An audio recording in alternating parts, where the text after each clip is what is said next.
picturesque setting here in Colorado Springs, and the playoff picture coming into focus as well as the Switchbacks hosting Memphis 901 FC, and it's brought to you by D1 Training. Happy to have you with us this evening from Widener Field. Alongside MLS veteran Ricky Lopez-Espin, I'm Joe Malfa. Ricky, these are two teams right now who are locked into a massive 6-point swing in this one. Memphis sitting in third, Colorado Springs sitting in sixth, with 2 games in hand on Memphis. And two teams coming off very different results. Memphis 901 last time out, hard-fought draw at the Oakland Roots, while the Colorado Springs Switchbacks lost to New Mexico United. I do think James Chambers is going to look for a reaction from his side. First 10 to 15 minutes going to be really important for the Switchbacks. And that loss doesn't sit well with them, of course, losing 1-0 to New Mexico, but it's twice now that they play the first-place team in the Western Conference, both 1-0 losses, so they are right there. We had the ability to speak with James Chambers, then we asked him about this match, and he said, look, it's just minute mistakes, individual errors that we can fix, and we have to have that killer instinct to end games and also to start games as well. They haven't really had too many issues at home. That was their first home loss since April 6th. They're 7-3-2 this year.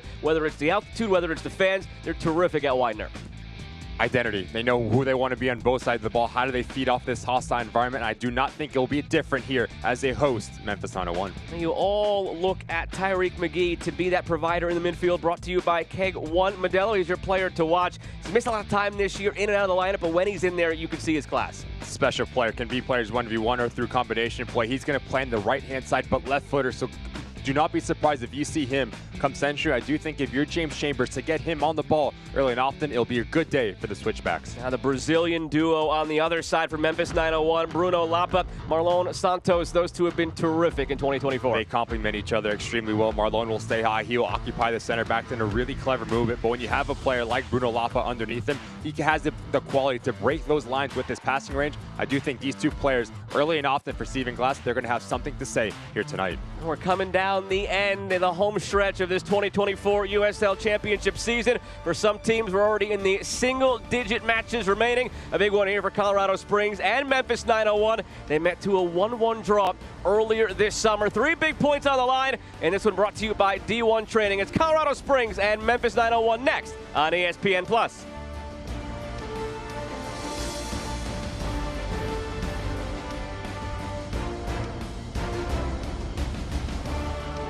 Injured in a crash? Get McDivitt and you get a firm dedicated to every single detail of your case. We have the knowledge and resources to investigate the crash and your insurance company's small print. Details matter. That's why we dive deep into every aspect of your case. This gives us the firepower we need to make the insurance company pay you the money you deserve. We never ask you to pay a penny until we get you max money for your injuries. Online at McDivittLaw.com. McDivitt.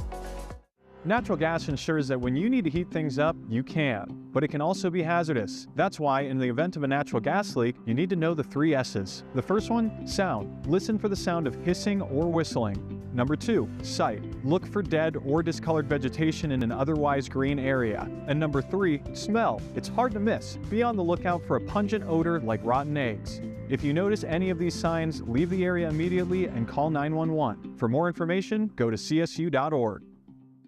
The moment you call McDivitt, an action plan is put into place right away to get you the help you need. Each case and each client is different, with different needs and solutions. Your attorney and team immediately investigates every aspect of your crash and injuries. We track down all the paperwork and deal directly with the insurance company for you. We keep you in the loop every step of the way, fighting to get you max money for your injuries. And you never pay us a dime until we get money for you. McDivitt. Colorado Springs Utilities serves electric, gas, water, and wastewater. If you combine all 4 services, you're paying around 11% less than anybody else on the Front Range. Water is the only one of our 4 services where you pay more. Since we have no river systems of our own, more than 70% of our water comes from Colorado's West Slope. Colorado Springs Utilities has delivered all 4 of these services safely, reliably, and at the best value to you for the last 100 years, and we will continue to do that long into the future. Tonight's player walkout sponsored by Children's Hospital Colorado. We are just about set to get things going here at Widener Field as both Memphis 901 and Colorado Springs Switchbacks take the field in front of the fans on Harry Potter night. You'll see a lot of folks in their robes and their Harry Potter shirts, mascot as well. We'll see if there is some wizardry from this starting 11 for Colorado Springs. Lineup brought to you by Phil Long. And if there's anybody who can have that magic moment, it's going to be McGee. And 4-2-3-1 for James Chambers, the way that he's going to set up. So it's going to be really structured, especially in the center of the park. Speedy, Williams, and Rocha look for them to dictate tempo, move the ball from left to right. But my eyes go to the two wing players, McGee and Hanya. Very direct in their movement. So look for them to challenge the shape of Memphis on a 1 and Fjellberg. How good can he be at filling the gaps underneath Justin Dillon? On the opposite side, for Stephen Glass, who just signed an extension this past week through 2025, his 11 has a few changes tonight. And again, Noe Meza, he'll play on the left-hand side. What does that look like in terms of a relationship with Armanakis and Marlon? But the constant is going to be that middle three, Cariaga, Duncan, and Lapa. Look for them to get on the ball, slow the game down, and play at the space that Stephen Glass went to play at. These teams separated in the standings by 3 spots, by 7 points. 2 games in hand for Colorado Springs. They are pushing for a home playoff game. Have to get to the top 4 for that. A win tonight in front of their fans could go a long way in helping that case, and we're underway. Colorado Springs left to right in the black, Memphis right to left in the white. Happy to have you with us this evening alongside the MLS veteran Ricky Lopez-Espin. I'm Joe Malfa.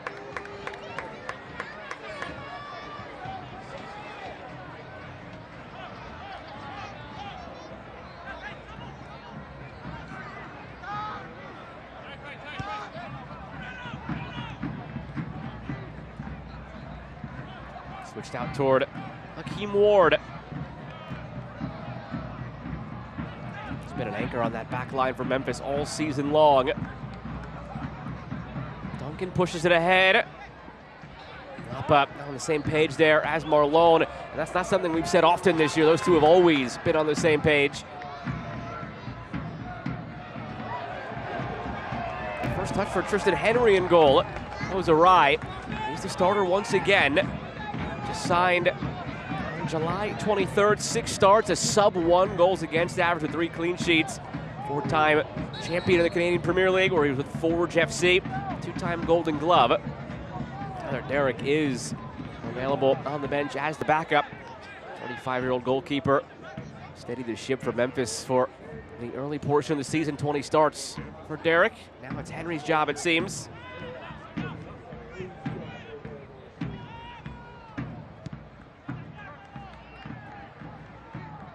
Here's Matt Mahoney. Duke Lacroix over on the right side tonight. We've seen him on both sides this season. Just depends on who his partner is. It's Matt Real on the opposite side, and it's given away. Marlon. Armanakis goes for goal. Armanakis never met a shot he's not afraid to take, and didn't miss this one by much. Fantastic ability to read the game from Zach Duncan, and understanding that at Colorado Springs, you're out of shape, so now let's go quick. You have 3-man transitional moment. Marlon makes a nice little run to pull out. Here with him, Armanakis very comfortable and confident after getting a goal last time out. Does not miss by much. That replay brought to you by CSU Utilities. Take a look at the keys to the game, brought to you by Lau's Taco Shop. What do you got for us, Ricky? When you talk about the Colorado Springs switchbacks, you need a reaction. Had the ability to speak with James Chambers, was not pleased with how they performed against New Mexico. And for Memphis line of 1 on the defending side, you drop some points, not being able to clear your defensive lines on a set piece. So that's going to be a top priority for Stephen Glass. They've been really good early in matches this season. Memphis among the league leaders with 20 first-half goals. We have that same spark coming on the road, where Colorado Springs has been terrific this season. And 7 wins at home. Lost last time out against New Mexico. Their first home loss since April 6th. Trying to start a new streak now. Bodes well for them schedule-wise here in the final run-in as they push for a home playoff game. They're going to help their case at home in that quest. The right side, it's Tyreek McGee. Hanya centers. Nodding back toward goal, and Fjellberg says thank you very much. A gift from Memphis, and Colorado Springs leads.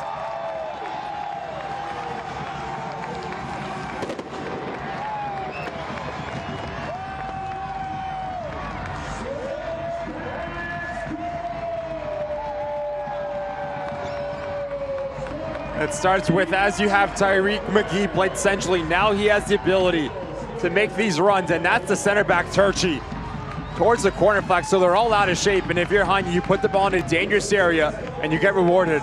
Not dealt nearly well enough from Sissoko, gets caught in between two minds. Head it back into Henry, you're trying to clear your lines. Fieldberg says thank you very much. Off the shoulder, he never sees him. Not the cleanest of finishes, but close in proximity, you get it on target, no chance for Henry. Blink of an eye, the switchbacks up a goal here at home. That's a goal that Fieldberg may never speak about again. It was a gift from the opposing back line. He mishit it. It hit the post and it went in.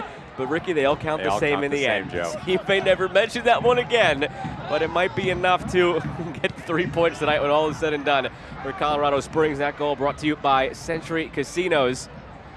We're just starting to say in that build-up, if they're going to push for a home playoff game, it's going to be because of their home efforts. They're on the road against Tulsa next time out, Colorado Springs, and it's home Tampa Bay, home Charleston, at El Paso, home Loudoun, at Orange County, home San Antonio.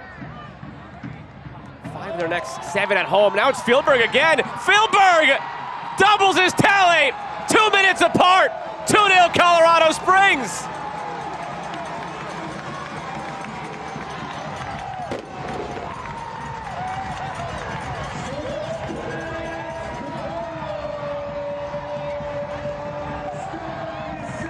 James Chambers wanted a reaction. Gets a brace in the matter of 8 minutes as Justin Dillon requires so much attention. Again, it's Sissoko. He steps off his line. So now you're asking the players from a deep lying position to break their lines with the runs. And just watch the body position between Quezada and the ball. As Henry comes up, he goes, thank you very much, up and over. It's a really clever finish from Fieldberg. Gets his brace in a matter of seconds. And the switchbacks are flying here at Widener Field. His first comes in the 4th, his second comes in the 6th. It's 2 goals in 2 minutes, and it's 2-0 Colorado Springs. That goal again brought to you by Century Casinos.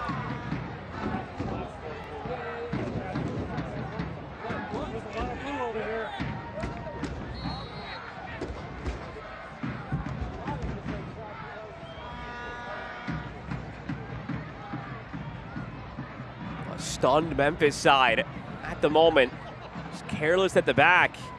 You touched on it a bit as far as clearing their lines, specifically on set pieces as your key to the game, where they've had some issues.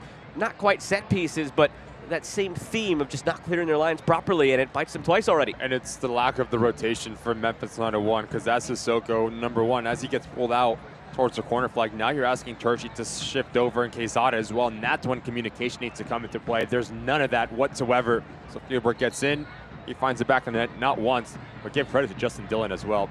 A big man, but has very soft feet, and he can bring players into the game. His hold-up play is exquisite.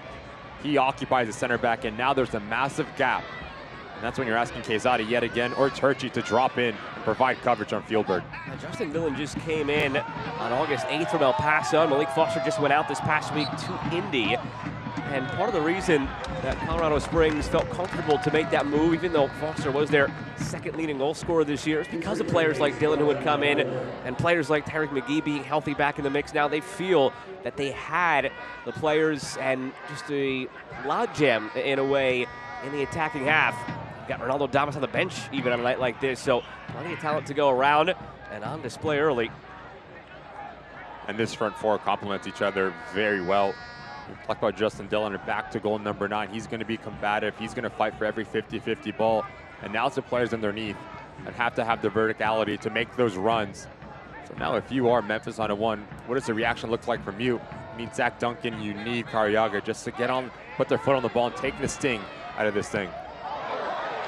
Take a look at the injury report brought to you by Common Spirit Health. It's Nico Brett, of course, who's out for the season for Memphis. None reported on the Colorado Springs side. That ball nearly left the venue.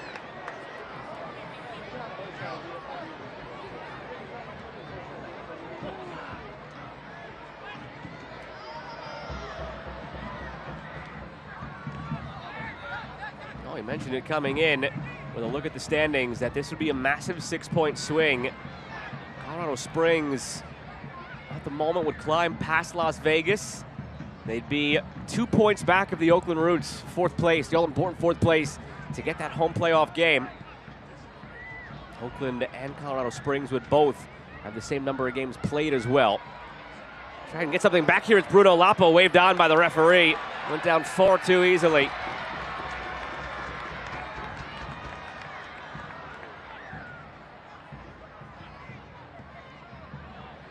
Remember, Colorado Springs would have still 2 games in hand on this Memphis team. And the gap was 7 to begin tonight. In the live table, it's 4. So Colorado Springs does control destiny in that way to getting a home playoff game. We talked a bit about that with James Chambers. He said you might have some managers around the league that tell you they're not looking at the standings. He doesn't know how true that is. He said, to be fair, I don't think anybody's checking the standings 9 to 5, but you'd be lying if you said you're not glancing at it every day or at least after every result to see where you are, see what's maybe changed around the league, because it's important to get that home playoff game. It's not an accident. You see it with Colorado Springs, you see it with other teams. More often than not, much better at home than on the road. As it slipped through toward Marlone, and it's over the bar. It's a couple of good early opportunities for Memphis that they haven't capitalized on. It's a couple of good opportunities for Colorado Springs, and they have capitalized. That's the difference for 10 minutes. And Bruno Lapa operates in the pocket, and we talked about him in the open, the ability to break lines with that final action. Understand divide comes centrally. Now Marlone has to have a little bit of reverse run. But if you're Marlone, you need to be a little bit more composed. Let it drop just a little bit more. I do think if you pick out a corner instead of trying to go up and over Herrera, better angle, and a big opportunity that goes missed for Memphis on a 1. Yosuke Hanya the other way. It's cut out by Akeem Ward.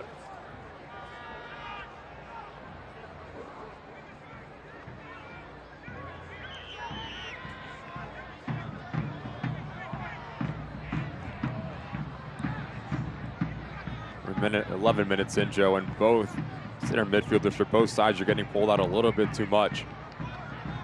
It's far too easy for Memphis and Marlone just to make this run off of Pierre's shoulder. You need Speedy Williams or Aiden Rocha just to drop in a little bit more and provide coverage for those back two. Very much stretched early on. Saw it in the 2 goals for Colorado Springs. Jonas Fjellberg in the 4th and the 6th. So if you joined us a little late tonight, you missed a lot.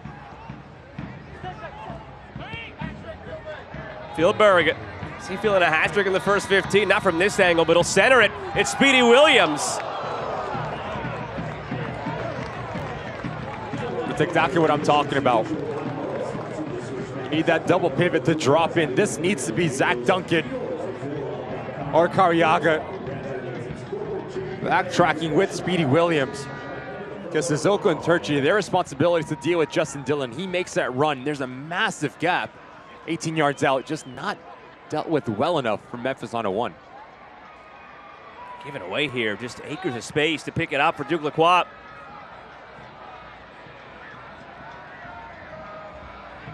Plenty of space now the other way for Memphis. Malone. 7 goals, 5 assists on the season. To go with Bruno Lapa's 8 goals and 3 assists, as we highlighted from the top. Those 2 have been oh so dangerous this year. Malone just joining this year from Birmingham. Bruno Lapa, Birmingham before then, but now in his 2nd season at Memphis, and a free kick on the way. Quick yellow card. Bruno Lapa, too pleased with it, but he's got to be careful here. Very hot in his argument, but picked up the yellow for the foul. And rightly so, really frustrated with every single player in Memphis on a 1 jersey. Just far too easy for Tyreek McGee just to skip by 1, 2, here's the 3rd, and here's the 4th. Fantastic start for the player that we highlighted. So comfortable in tight spaces. And the frustration from the number 10 for Memphis on a 1. Not what you want in terms of the start for Stephen Glass.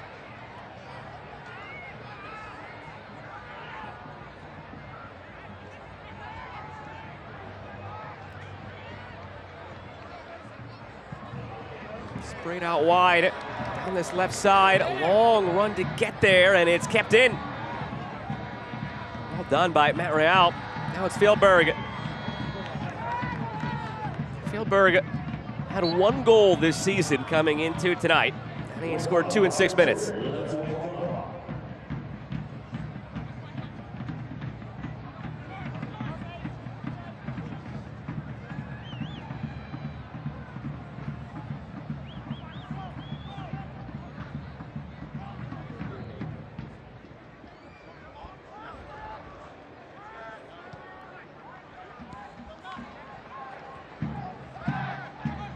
Through.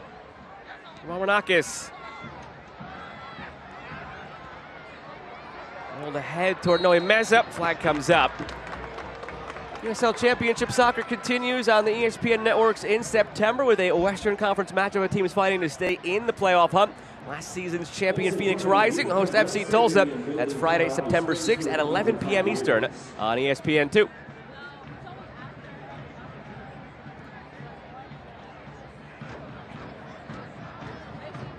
Meza, the guilty party on the offside. He was the interesting one that sort of caught our attention in the starting 11 tonight for Memphis, and Stephen Glass maybe kind of pushed a few different buttons.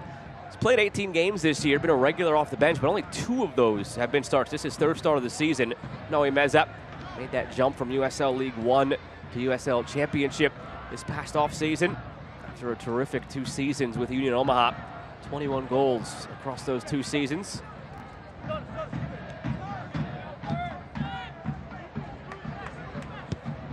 Look around the back with that Quesada only making his 8th start. And it goes back to those communication issues you were talking about earlier, Ricky, where it just seems on a night like this where there is some rotation, you could have some of those issues for Memphis. And lo and behold, a few minutes in, twice on it. And it's defending 101, Joe. As your center back gets drawn in now, it's the responsibility for the back 3 to provide coverage and to shift down. Far too easy for that man, not once, but twice, to get in beyond this Memphis 901 back line.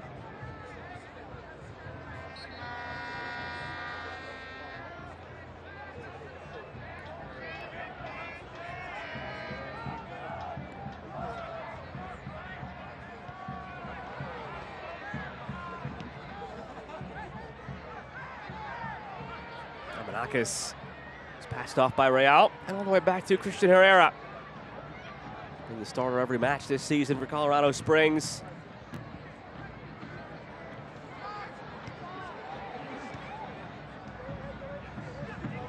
Aiden Rocha. Just look at the space in between lines. I think if you're Stephen Glass, you're telling every single player in a white jersey just to drop in a little bit deeper and trying to tighten things up. Switchbacks having all the freedom to break through. Inside to Rocha, options with him on the turn. Dillon. Dillon couldn't find a way through.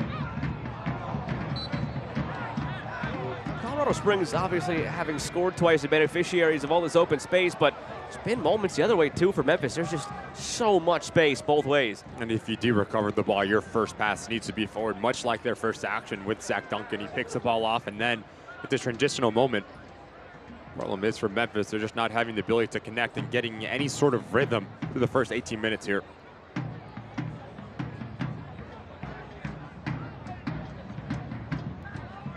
Only 4 losses in the last 16 for Memphis. They really hit their stride this season. That's what's propelled them to a top 4 spot. Colorado Springs, on the other hand, have been streakier. Chat about that with James Chambers. You go back to the beginning of the season where it's a few games right out of the chute winless. 5 straight losses, a draw. Then they hit a stretch where they win 5 straight, and then they kind of hit the up and down where 2 wins here, a draw there, 2 losses there. So they've had 3 very distinctly different phases of the season so far. If you want to break it into quarters of the season, first quarter, hardly any wins. Second quarter, nothing but victories. Third quarter, very much up and down, and heading into that 4th quarter of the season now, where things matter just a little bit more. And again, they're home for 5 of the next 8 matches, so if they're going to make this push for a home playoff game, they're going to probably earn it by playing at home and picking up points at home. Off to a great start tonight with 2 goals in 6 minutes.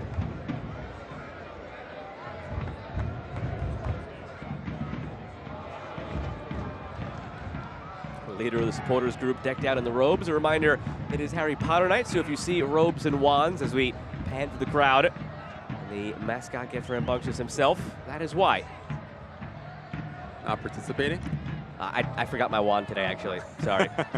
Every other day you have it, though. Every other day I have it, and I meant to go to Ollivander's recently for a new one. That's going to go over your head. You said you've only watched about 30 minutes of a Harry Potter movie in your entire life. That was astonishing to me.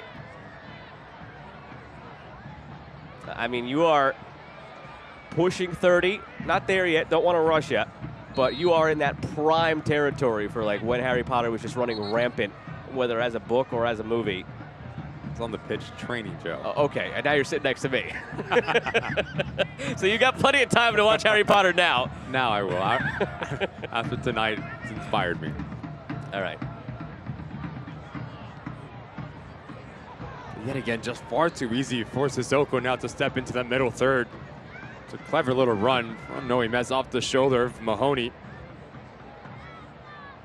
The structure defensively for both sides has been a bit confusing. That's a good way to put it. Through 20 minutes, it just felt like different guys are not where they're supposed to be. As simplistic as that sounds, you've looked up and you've seen a player like Lapa, who's maybe 40 yards from where he typically is, and you can just go down the line. That's a good way to put it. It's confusing the positions, and this is another example here. Spielberg tries to make his beat around the outside, but it just seems like both teams, to be fair, are out of sorts. Colorado Springs capitalized obviously twice early on, but they've both been stuck in that same rut. And it's the central part of the field that's been causing issues for either side. You cannot give Speedy Williams the ability to pick up his head and then have 4 options running off the ball on the other side. Cariaga and Zach Duncan, once they pick up the ball, and then you can find Bruno Lapa in the half space. So if you are James Chambers or Stephen Glass, you're asking your side, maybe we don't need to press too high, just drop in a little bit deeper until we get our line set, and then we can start to express ourselves with our press. So it's back to Tristan Henry. Not really much he could have done about either of the 2 goals. Total lapse in front of him. A lot of space here again, where if it was a better touch from Lapa, it could have been a 2-on-1 with Marlon. Everything is just staggered weird. Seen it on both sides, even on the second goal for Colorado Springs. Spielberg just had the whole middle. There you have, on an island, Matt Mahoney could have been defending a 2v1.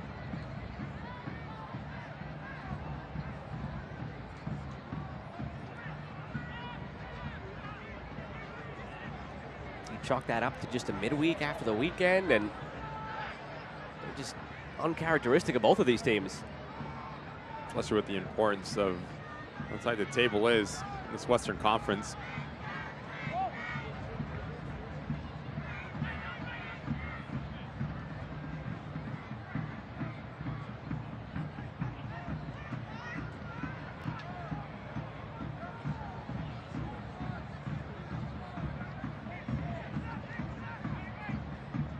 Rocha settling things down a bit for Colorado Springs.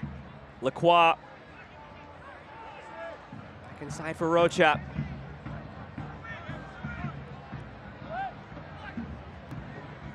It's been one of the more unsung acquisitions this past season for Colorado Springs. Spent last year with Loudoun United after he was drafted by DC United in the 2023 MLS draft. Makes his 19th start tonight. Has helped lock down that midfield, a former Big East midfielder of the year. Went to Ricky's favorite school, Georgetown. Coming at me today, Joe.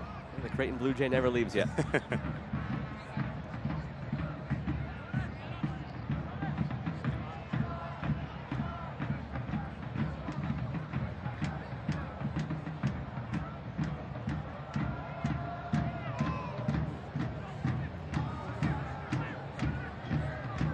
USL League One matchup kicks off September coverage on the CBS Sports Network. Player Shield holder Union Omaha visits newcomer Spokane Velocity in their first ever regular season clash. That's September 4th at 9 p.m. Eastern on the CBS Sports Network.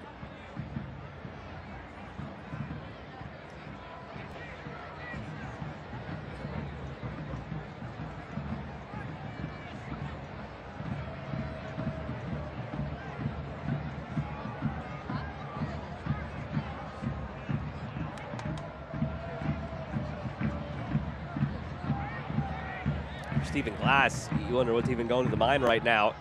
You get punched in the mouth like that twice in 6 minutes. Whatever you had planned, it's too early to abandon it because, again, you're so early in the match, but obviously the equation shifts so drastically. Just need to get on the ball a little bit more, connect passes. So every time they've been on the ball, it's been trying to break through lines, direct, Route 1 football. had their best when they find Bruno Lapa in those half spaces, and then you have runs off of him. Armenakis has been really quiet as well. 25 minutes in, had a fantastic goal on the weekend at Oakland. So he's a player that you need to become a little bit more influential as his first half progresses. Rocha makes a run out of the midfield. It's curled his way. Rocha was offside. Good hustle to get there and have sent it out for a throw instead, but negated by the offside flag. It does seem like he has the freedom just to go a little bit higher to create an overload. Just responsibility and trust that James Chambers has in Speedy Williams to do all of the defensive side, to cover a lot of ground, to be that connective tissue and that leader in that central location.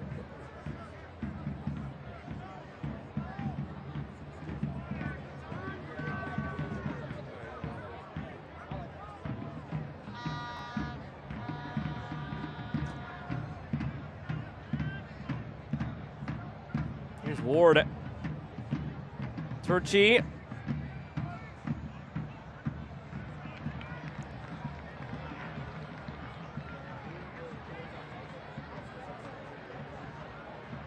This has really looked out of sorts in the attacking half. What has been such a dangerous front line between Lapa and Marlon, and after acquiring Armenakis. Wisely left by Dylan. He was offside, McGee wasn't. Tariq McGee.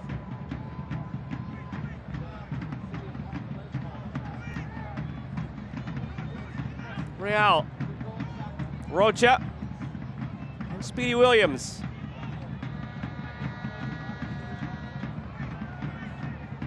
Speedy Williams, 36 caps for Jamaica.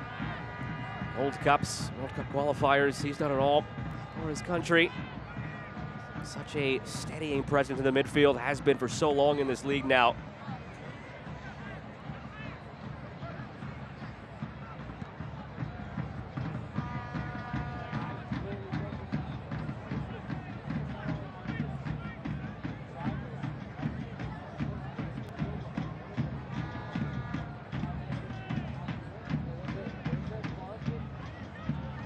And it's Turchi out of the back. Henry. Pressure comes from Fieldberg. Armenakis in a pickle here, goes back to Henry. Henry mishits it. This has been one disaster after another, and there's the cherry on top. Out for a corner. I don't know if you could have drawn that up worse than it happened for Memphis, and it's going to be a Pepsi corner kick out of that for Colorado Springs. Extremely sloppy from the visiting side, but give credit to the Switchbacks as well. Once they get their individual marker turned towards their defending goal, they're going to step and they're going to try to squeeze you and throw numbers higher up the field.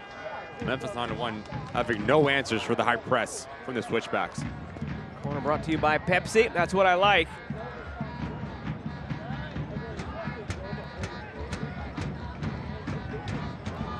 Only one loss over the last month for Memphis. Uncharacteristic start here. Already down 2-0 now from the corner. Henry lunged for it. Came all the way through. And it will be a throw for Memphis.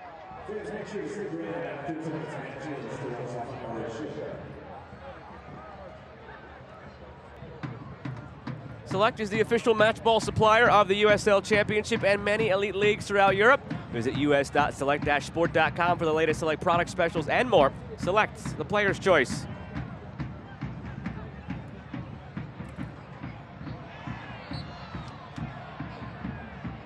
Another beautiful evening here in Colorado Springs at Widener Field. Nearly a half an hour into it. Two early goals from Colorado Springs, both from Jonas Fieldberg, both on gifts from the back line of Memphis. It is a picture-perfect start on a picture-perfect evening for the Switchbacks as they push for a home playoff game. Entered the night in 6th. They controlled destiny with the games they had in hand. And as it stands, they'd be just 4 back of Memphis, who entered the night in 3rd place. Still a ways to go, over an hour remaining here at Widener. With the MLS veteran Ricky Lopez-Espin, I'm Joe Malfa. Happy to have you with us on this Wednesday night. The only bit of action in the USL Championship tonight.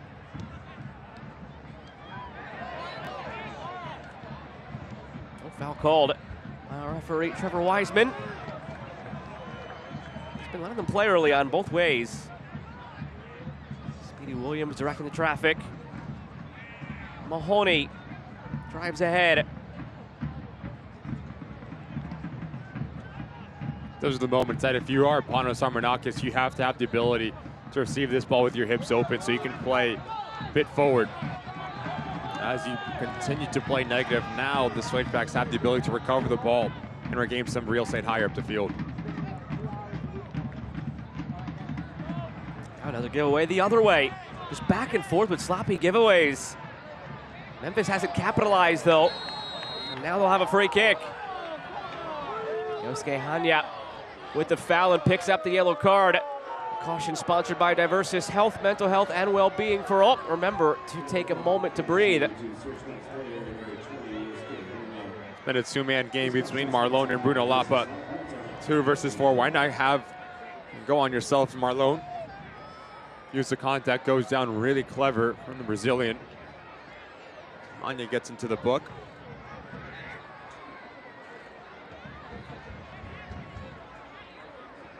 Yosuke Hanya, MLS Next Pro, best 11 last year. Joined back in February on a season-long loan from the Colorado Rapids. It's been nice to see that relationship continue to grow between the Switchbacks and the Rapids, who are in the upper half of the Western Conference in MLS. Hanya continues to provide for Colorado Springs. 3 goals in the season. Now defending a set piece, the Switchbacks floated in over everybody, and it's going to be an own goal. One of the weirdest first halves of the season continues on that trend, and it's 2-1.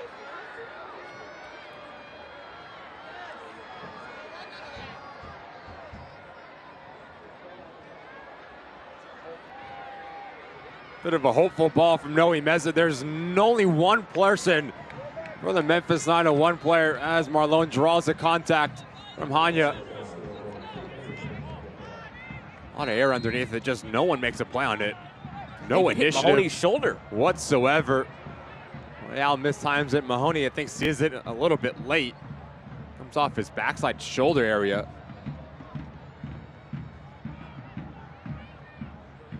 Memphis 901 and Steven Glass will take it to cut this lead in half.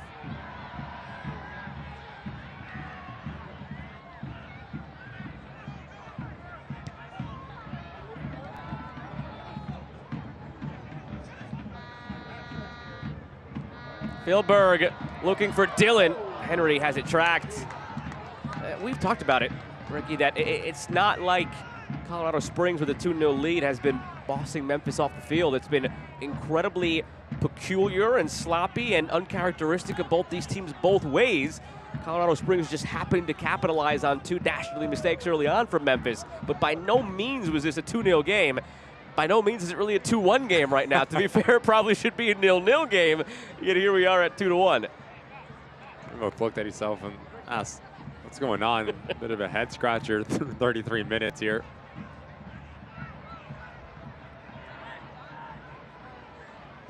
I'll leave it to Harry Potter night for things to get weird.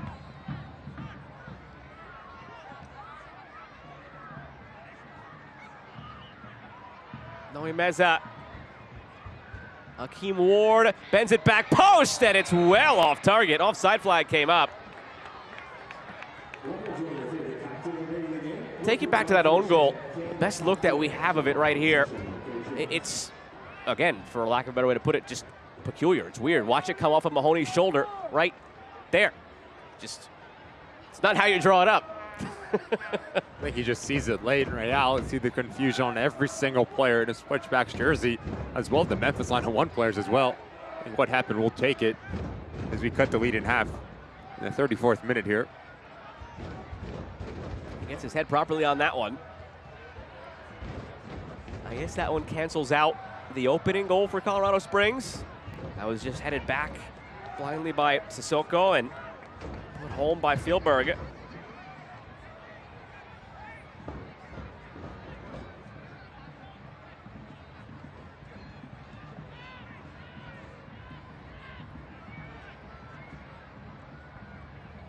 Typically a cliche reserved for baseball, Ricky, but you never know what you're going to see when you show up to the ballpark. And this would fit the bill tonight in the soccer world for sure.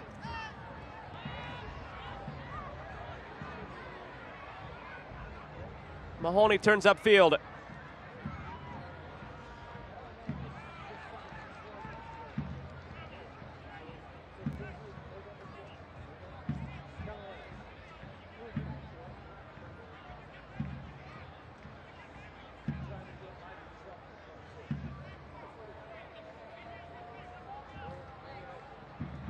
Colorado Springs, this is coming off that loss against New Mexico, and then going into a match on the weekend at Tulsa. For Memphis, it's coming off of that 1-1 draw at Oakland, and then they will be off this coming weekend, so they don't have a game to look ahead to per se in the way that Colorado Springs does. Trying to rationalize in a way, just a midweek game, maybe looking ahead. It's not the case though for Memphis. Maybe you blame it on the travel from Memphis out to Oakland, out to Colorado Springs. Grasping for straws here, but it's just incredibly unlike both of these teams that we've seen here in the first 35 minutes. And it's one of those where you'd pay to be a fly on the wall in both locker rooms, because James Chambers and Stephen Glass might have some of the more spirited discussions they've had this season, regardless of what the scoreline is. On cue, another one out of the back given away by Colorado Springs. Carriaga. It's just simple mistakes as well. Trying to force the ball into a traffic area, not playing simple enough, trying to overcomplicate things. I think that's going to be the starting point at the halftime talk from both coaches. Just settle into this game, slow things down, and just play simple. And when we start to get the confidence and the structure, that's when we can start to take chances, especially higher up the field. But very uncharacteristic, like, from both of these back lines in terms of their decision making on and off the ball. And when clicking, some of the best attacks that we could see on any given night in the league. So it's not like these two teams are not capable of it. There's a reason Memphis entered the night in third and Colorado Springs in sixth.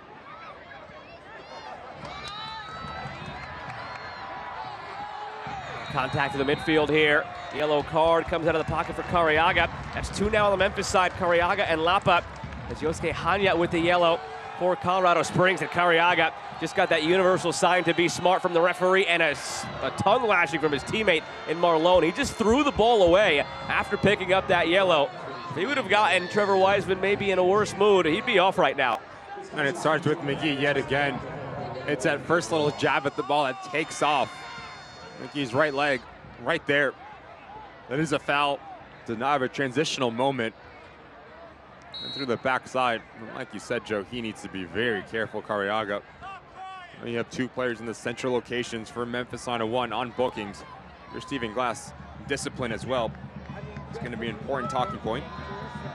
The yellow card brought to you by Diversis Health, mental health and well-being for all. Remember, take a moment to breathe. That's what Carriaga needs after that.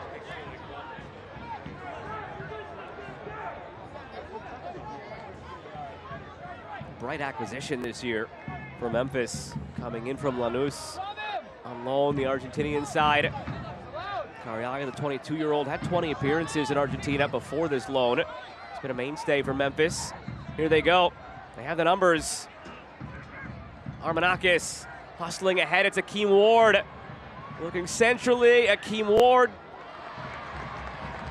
trickles out toward the sideline and out for a throw. The best action that we've seen from Memphis 9-1. You draw Speedy Williams to one side of the field, and now there's a massive gap centrally. And that's when you're asking your outside back. This time it's Akeem Ward coming around the corner. Unable to get it by that first initial defender. Well, that's when it's Memphis. They're at their best. They're quick, they're decisive. They try to make it a transitional moment after picking up the ball. And now this will be a corner for Memphis. Their first of the evening.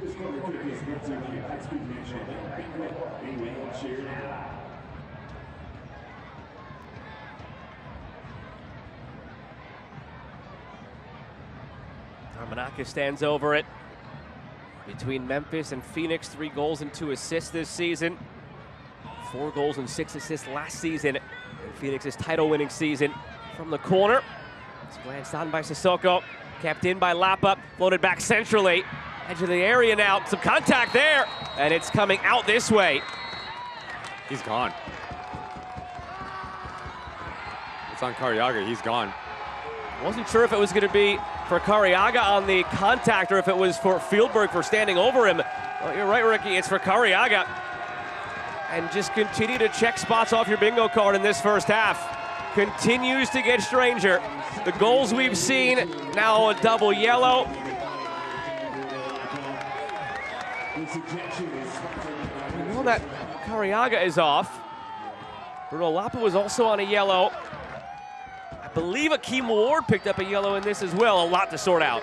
As his ball rotates out, Cariaga doing his job, top of the 18-yard box, needs to clean up every single mess, but McGee's just quicker as he swings through. There's no ill will, but he takes all of Tyreek McGee right here. It is a foul. I'll tell you what. To me, as a second yellow, that's where I have a little bit of an issue. I think it's harsh, in my opinion. So yellow, see a red. You can see every single player in a Memphis 901 jersey voicing their opinion to Trevor Wiseman. Cariaga's gone. I'm with you. I didn't see a second yellow in there. And not even a case, Ricky, of a player who's on one yellow, so you're more lenient to not give a second. I don't even know if that would have been a first yellow. I agree. He went through for the shot. McGee came through. They both had the right to the ball. I thought that's why right away you saw how animated Fieldberg was standing over Cariaga. I thought the yellow was for Fieldberg for that display of emotion, but instead it's Cariaga off at another turn in this first half. Well, to be very clear here, it is a foul. No 100%. question about it, but to give us a player second yellow in that instance, in my opinion, it is very harsh. I tend to agree with you, Joe. If he wasn't on anything, is it even a yellow? Well, let's recap. 2 goals in 6 minutes for Colorado Springs. Both on giveaways at the back from Memphis. One particularly that would go on an ESPN not top 10 reel. And then from there, Memphis gets an own goal where there was nobody in a Memphis jersey around the ball as it came off of Mahoney and went in. Then you get the red card here, a second yellow rather to Cariaga. And now Armanagas is the one who sacrificed. He's subbed off for Tulu.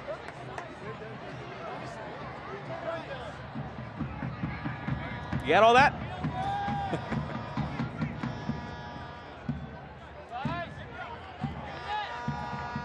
Substitution brought to you by the William J. Hable Sports Medicine and Performance Center. Now Colorado Springs up a goal and a man, and now we'll have a Pepsi corner. Pepsi, that's what I like.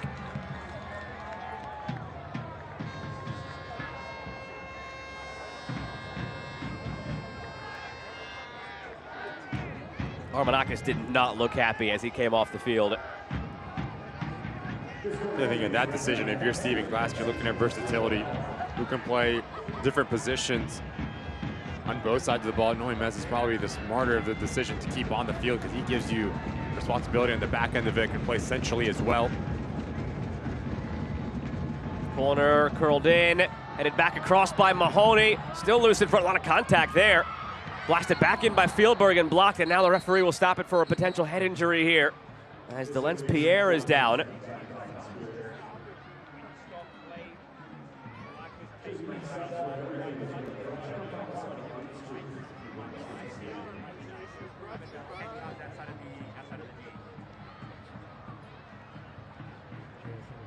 It's good refereeing here from Trevor Wiseman. Head injury, you have to stop play immediately. As the ball comes back across Zach Duncan and Pierre. Bit of a clash of heads. Right when Trevor Wiseman, recognizes it. Blows a whistle and stops play. Hopefully Pierre's okay to continue on. A big piece of what James Chambers likes to do on the defensive side of the ball. What a first half it's been for that man, Stephen Glass. That's certainly a way to put it.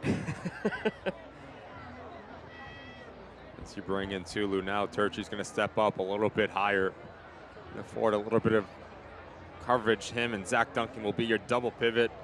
Mezzelapa underneath Marlon. And Tulu will play center back next to Sissoko. Stephen Glass tonight earning a lot of the pennies of his extension to the end of 2025. For all he's had to figure out. James Chambers on the other side, to be fair, is probably in certain moments been equally befuddled at some of the miscues of Colorado Springs, and just trying to decipher all that's happened in front of him. I had the ability to speak with James Chambers earlier this week, Joe, and one thing that he said he wanted his side to have a little bit more is that killer instinct. So now, up a goal, up a man, at home, how do you close this game out? When you're on the ball, it needs to move quick. You need to make Memphis on a one chase and start to open up gaps. And that's when you can play quickly in between them. Well, while we still have Pierre down, we'll show you that trip down memory lane we were talking about before. This was the opening goal on the first mistake. Fieldberg still finds a way to put it home. And then another giveaway out of the back, the C's part, and Fieldberg just runs right through the middle. Those are both 2 minutes apart. We eventually get to the own goal right here for Memphis. It's over the head of Sissoko, and then look, it's 1, 2, 3, 4 black jerseys there, and it's off Mahoney's shoulder blade and in, all caught looking at each other. And then you get Cariaga picking up a second yellow here. Was it even a yellow, to be fair? So a lot to unpack from this first half. It's 2-1 Colorado Springs, who are up a man. Those are the main things that we know. We also know that Akeem Ward and Bruno Lapa are on yellows. Yosuke Hanya is on a yellow. Delence Pierre continues to struggle now as he limps off the field after taking that knock to the head. We've got 4 minutes of stoppage time brought to you by TikTok Shop.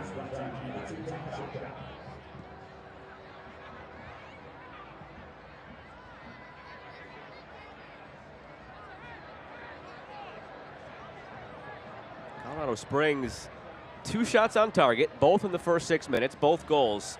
Memphis, 1 goal on 0 shots on target. And that is a good way to sum up this first half.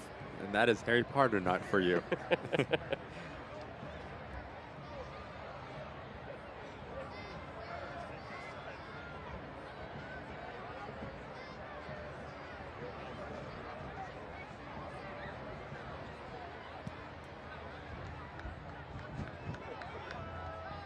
Flicked on.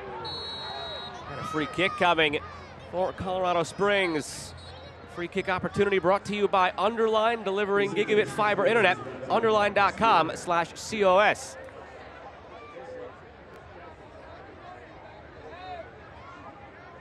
Now it's Dylan who took a knock to the head from Tulu.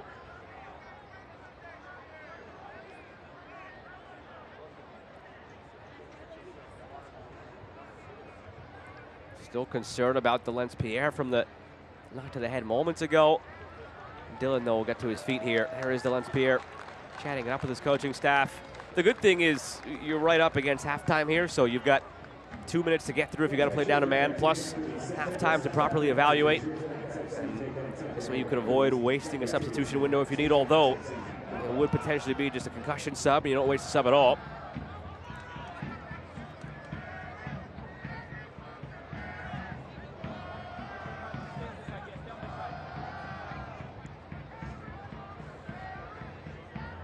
Dylan's popped up in a couple of big moments here so far tonight. Hasn't factored into the score sheet.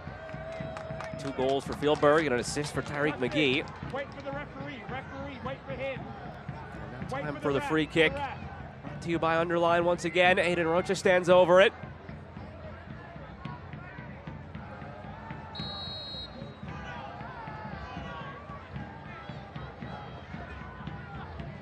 Rocha. Fieldberg. Dylan back out there. Real.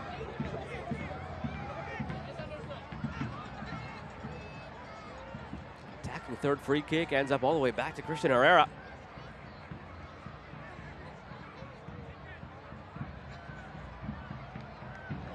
It's a tough spot though for Colorado Springs. At the moment they had Delence Pierre and Justin Dillon both off the field. So you were playing 9v11, and your 2 biggest targets for set pieces are the 2 who are off the field. So you can't fault them for it. It's slotted through for Fieldberg. A heavy first touch. The offside flag was up. That would have been a heck of a way to cap this first half if he could have completed a hat trick in this first half. And now he gets into it with Sissoko.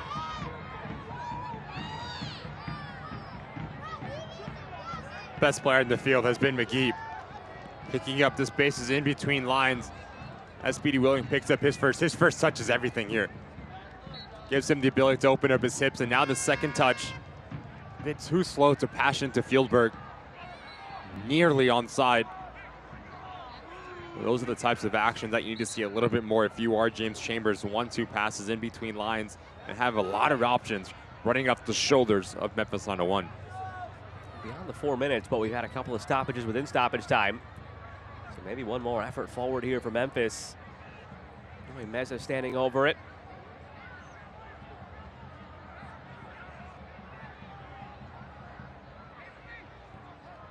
Short to Ward. Akeem Ward. Drops it inside for Zach Duncan. Meza. Where it all started, Meza from a distance.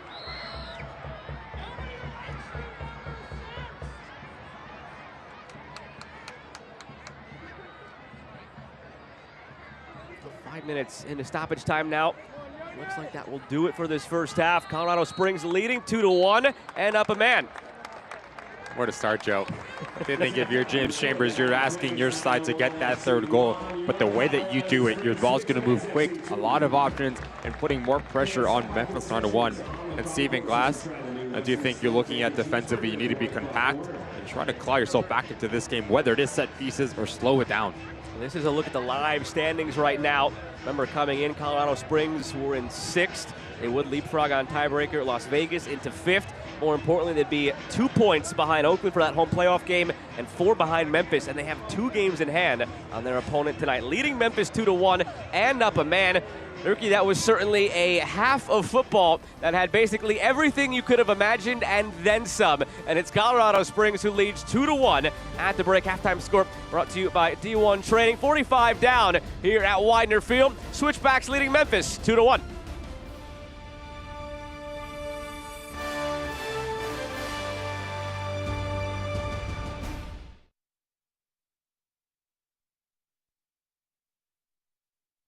Injured in a crash?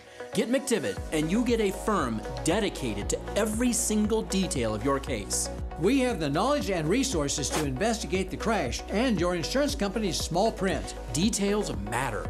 That's why we dive deep into every aspect of your case. This gives us the firepower we need to make the insurance company pay you the money you deserve. We never ask you to pay a penny until we get you max money for your injuries. Online at McDivittLaw.com. McDivitt. Natural gas ensures that when you need to heat things up, you can, but it can also be hazardous. That's why, in the event of a natural gas leak, you need to know the 3 S's. The first one, sound. Listen for the sound of hissing or whistling. Number 2, sight. Look for dead or discolored vegetation in an otherwise green area. And number 3, smell. It's hard to miss. Be on the lookout for a pungent odor like rotten eggs. If you notice any of these signs, leave the area immediately and call 911. For more information, go to csu.org. The moment you call McDivitt, an action plan is put into place right away to get you the help you need. Each case and each client is different, with different needs and solutions. Your attorney and team immediately investigates every aspect of your crash and injuries. We track down all the paperwork and deal directly with the insurance company for you. We keep you in the loop every step of the way, fighting to get you max money for your injuries. And you never pay us a dime until we get money for you. McDivitt.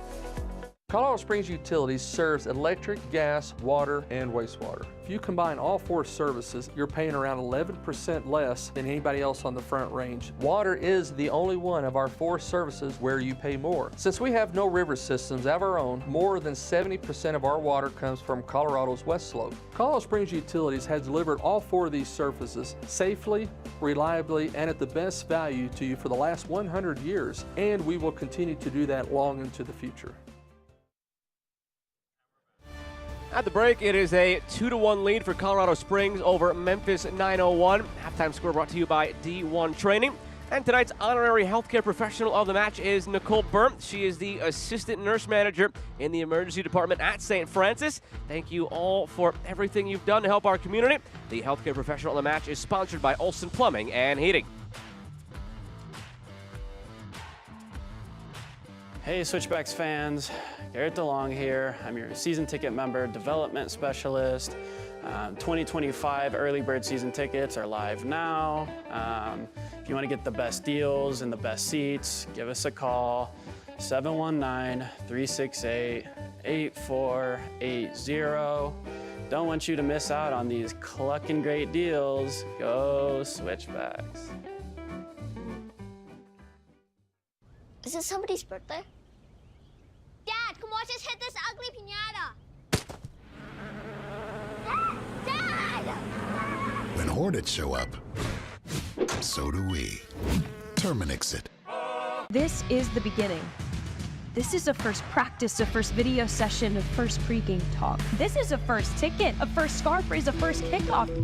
This is a tapestry of clubs and players and communities inspired by those who blaze the trail for women's sports, ready to inspire the next generation. We are the USL Super League. We're part of a movement, and this is our moment.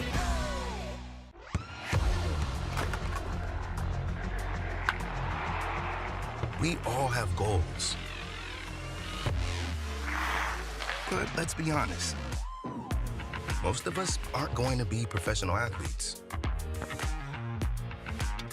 But if your goal is to finish your degree, we can help. Come to a university that puts your goals first. Bellevue University, your partner in finishing goals.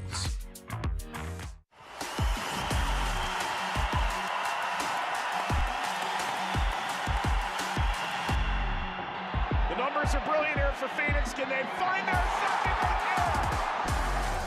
here? Drops it to Lasso. Lasso gives it a go. What is the Lasso?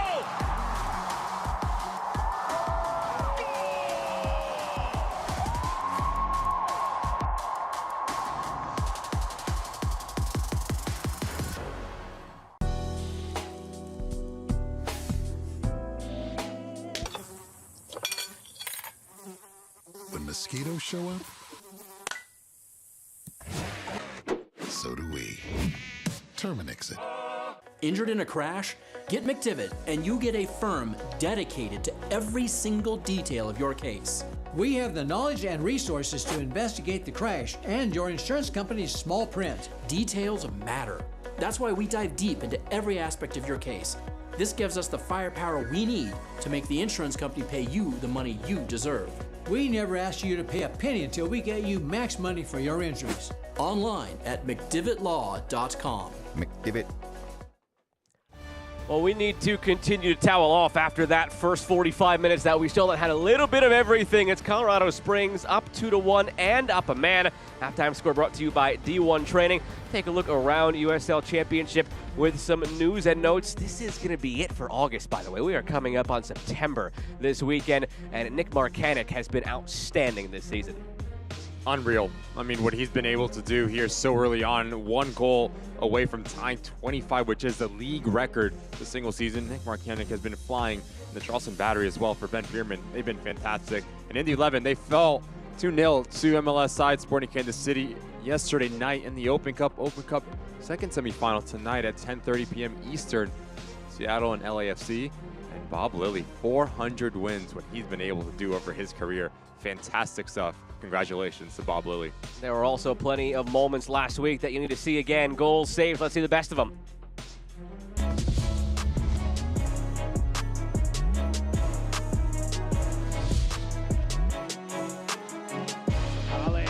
Oh, and he finds the back of the net. Makwele Akale, second goal of the season, both from direct free kicks.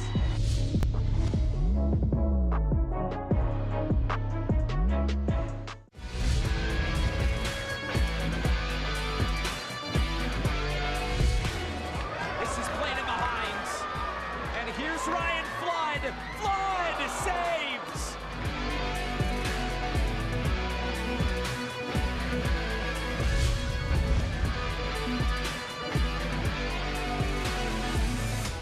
There's your goal of the week and save of the week.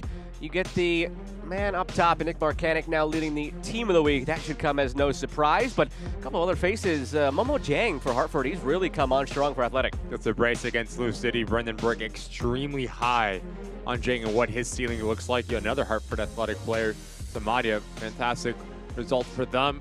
Luke Biasi, Jack Blake, Valentine Noel, Christian Benzone, so much talent and so much star power here. That's week 25. Team of the week. I'm going on year 3 of this gripe that I have.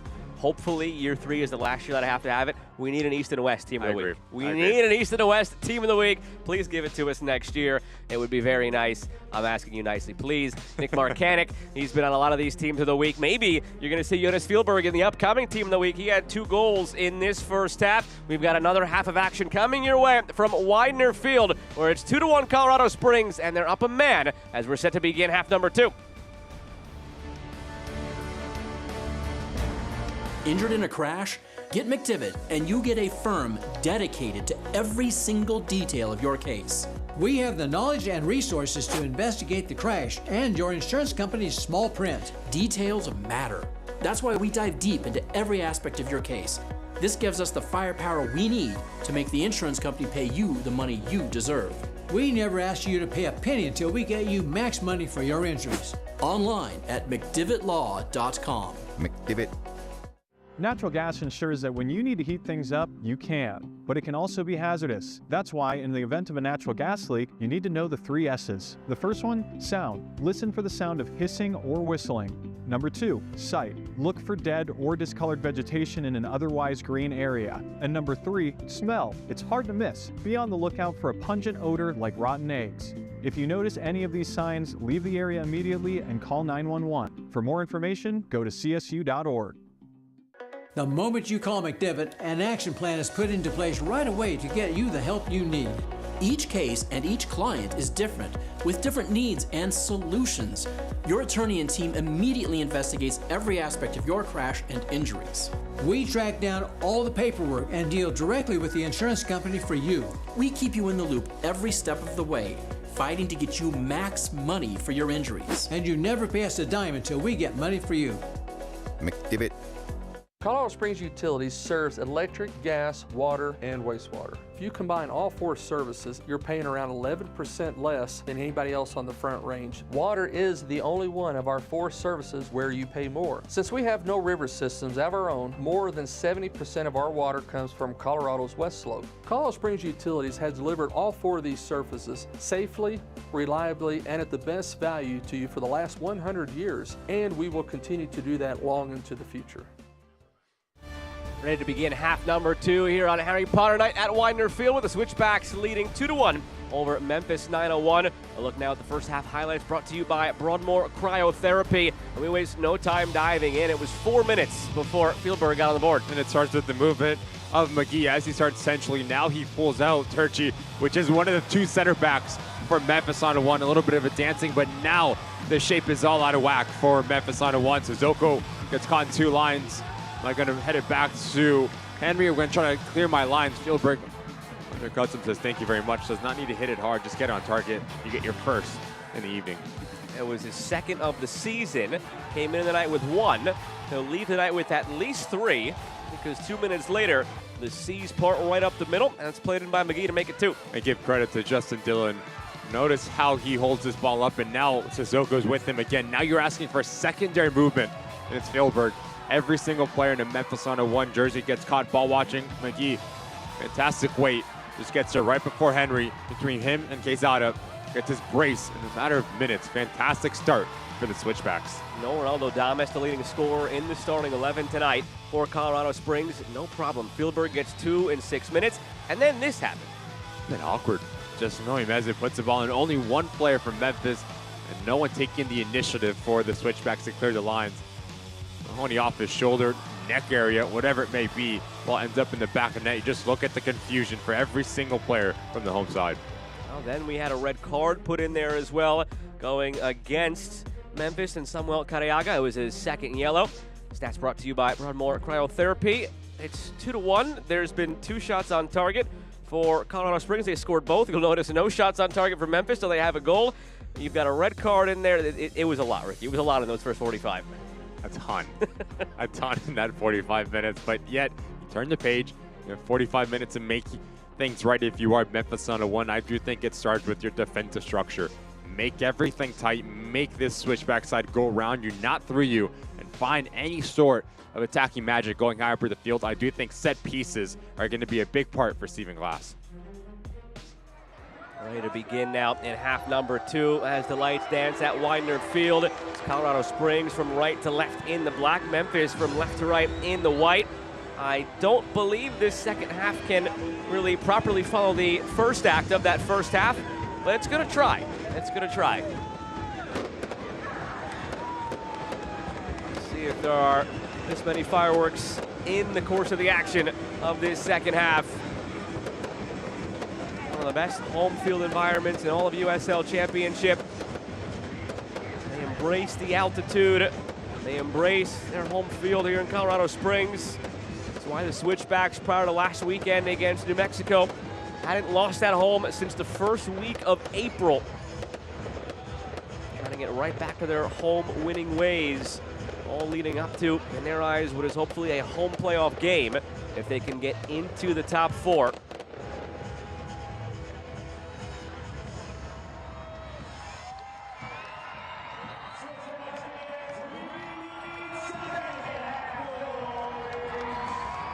The fireworks overhead, the lights come back on, and the game returns to action. Happy to have you with us this evening on ESPN Plus alongside MLS veteran Ricky Lopez-Espin. I'm Joe Malfa.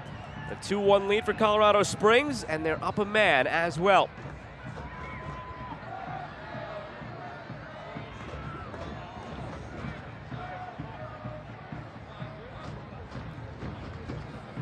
Number 1 sub was used in the first half on the Memphis side. Panos Armanakis came off for Tulu after the red card to Cariaga, as he had to reshuffle the deck a bit.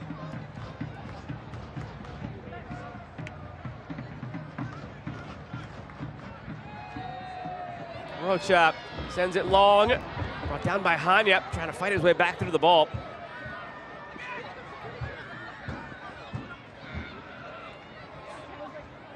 Does seem like Stephen Glass has elected it to go into a 3-back system, so Tershi will play next to Sissoko and Tuiso Quezada, and Akeem Ward will be the 2 wing backs and hopes to afford a little bit of an attacking punch going forward. So how expansive can they be when they're on the ball? And they're off the ball, making that line of 5. Try to be really compact. That was the biggest theme of that first half, which is the space that both teams were afforded whenever they went forward with the ball. Pierre goes down again, holding his face. That's been a recurring theme for him tonight, unfortunately. He's been on the receiving end of some bad luck.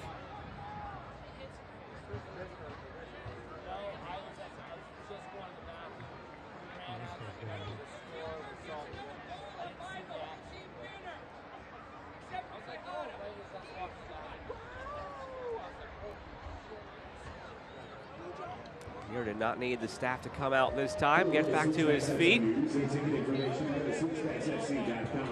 like we've ditched the robe, though. Where'd the Harry Potter robe go? Oh, there it is. He's still got it. He's still got it. I couldn't see the hood beyond the hair back there. Thought we had a wardrobe change on Harry Potter night. I'll keep you guessing, Joe.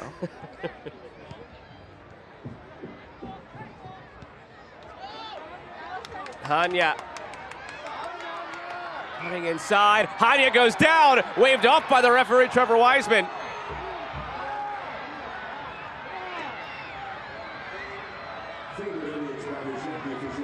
Notice the left leg here of Tershi as Hanya does really well to skip by players, but there's no contact whatsoever. He pulls out. Fantastic decision from Trevor Wiseman and their center back, Tershi, to pull his leg out at the last second, and there's no contact whatsoever.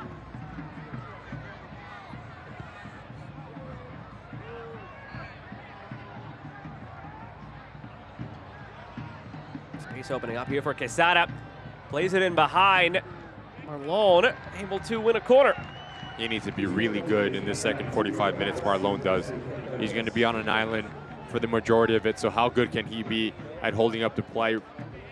Requiring so much attention, slowing the game down, drawing fouls, little things like that will make a massive difference for your number 9 when you're down a man. Noe Meza will take this corner.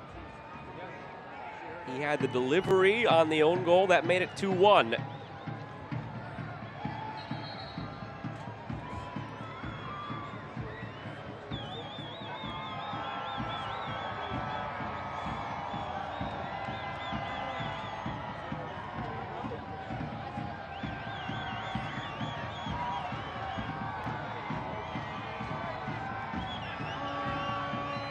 Wiseman been on top of things here tonight, making sure everybody is set legally for this corner.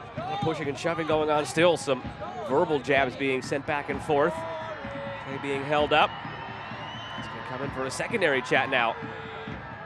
Duncan at the center of it, along with Sissoko. Real doing the speaking for Colorado Springs, and now we have the whistle, and now we have the corner finally. Meza delivers. All that, and it's over everybody.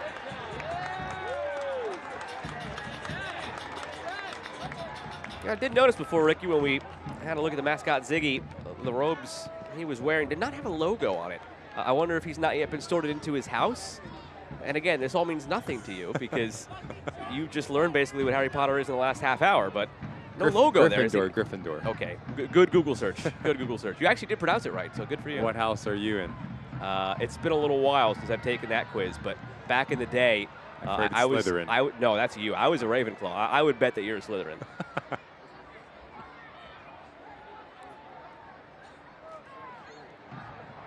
Samuel Cariaga was certainly a Slytherin, picking up that red card in the first half. That's why Memphis is down a goal and a man. In the second half, through 5 minutes, Ricky, has sort of seemed like it's taking on the identity of the first, and that's not necessarily a good sign. It's been choppy, it's been spacious. We've already had a couple of awkward moments in this second half. Stop and start. No real side getting any sort of rhythm. Not what you want if you are James Chambers. Didn't roach up. I think him and Speedy Williams trying to grow a nice little relationship in the center part of your team. Complement each other and balance each other out extremely well. Aiden Rocha has the ability to provide a little bit more punch higher up the field. And then you have Speedy Williams, like you said, Joe, just a steady, calming presence. McGee lays it off. Mahoney steps up. Duke Lacroix for Yosuke Hanya and back again. You wonder as we inch toward the hour mark if James Chambers thinks about bringing Ronaldo Damas into this game. Up a goal and a man. That's a player who can really stretch the field and give you that insurance goal for that killer instinct. This one bent it over the top. Maybe, just maybe, you wouldn't need it. Dillon just mishits it. This needs to be with Justin Dillon's head. He just needs to run through this and get it on target. It's a third goal for the Switchbacks, but it's a fantastic ball in from Real. Over the head of Sissoko, and yet again, Turchi's low to recognize. You need to shift over. Justin Dillon makes a wrong decision from 6 yards out. Player of that quality should be finding the back of the net. That's where it goes back to Damas. That's maybe him in that spot. James Chambers talking about that killer instinct, putting games away. You're at home, you're up a goal, you're up a man. You've got a fresh-legged Ronaldo Damas sitting on the bench available. You made the decision not to start him tonight, so he is available for you in a shorter spurt later on. Can you make the most of it? Real.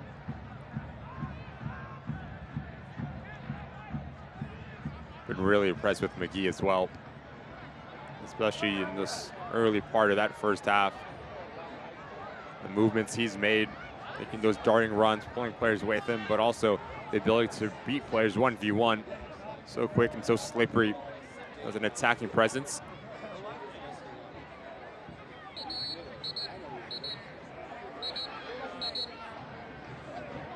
Let's see what we got here.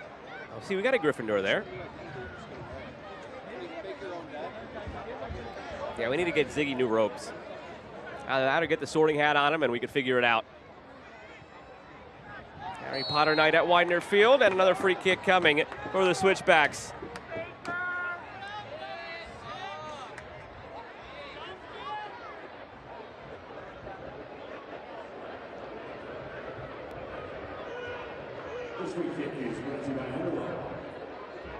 Taken quickly by Colorado Springs, but it's brought back by Trevor Wiseman. He was marking off the paces for the 10 yards, did not allow it to be taken quickly.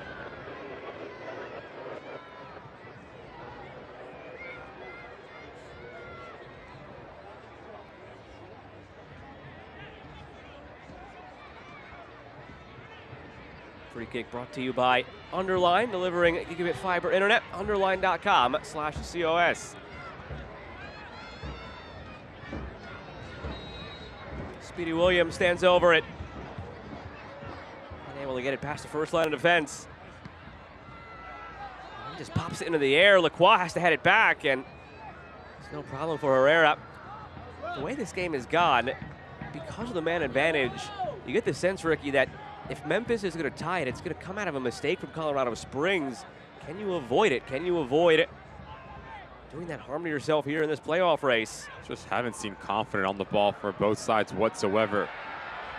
It's Fieldberg. Especially for the switchback side, decision making is going to be everything. As you do have a man advantage and a goal advantage, Memphis at some point, they're going to need to get out of their shell. They're going to need to start to chase this game. Just misread by Tulu on the bounce, but Fieldberg was offside. The argument there from Colorado Springs would be that if Tulu made a deliberate play on it, and especially if he touched it, it would negate the offside. He did make a play on it, no question whatsoever, so you feel for the argument for the switchbacks players. Very similar. Fieldberg gets his first goal.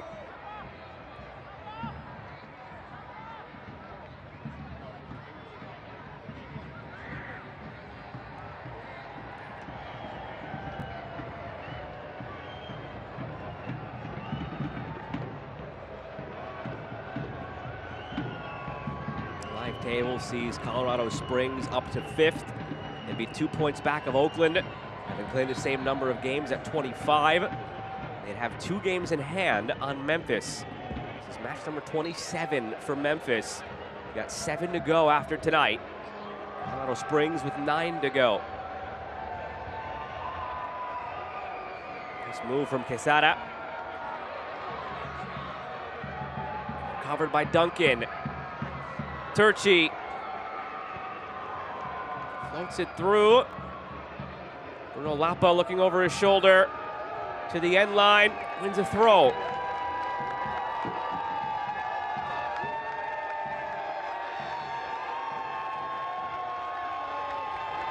Ziggy getting the crowd going.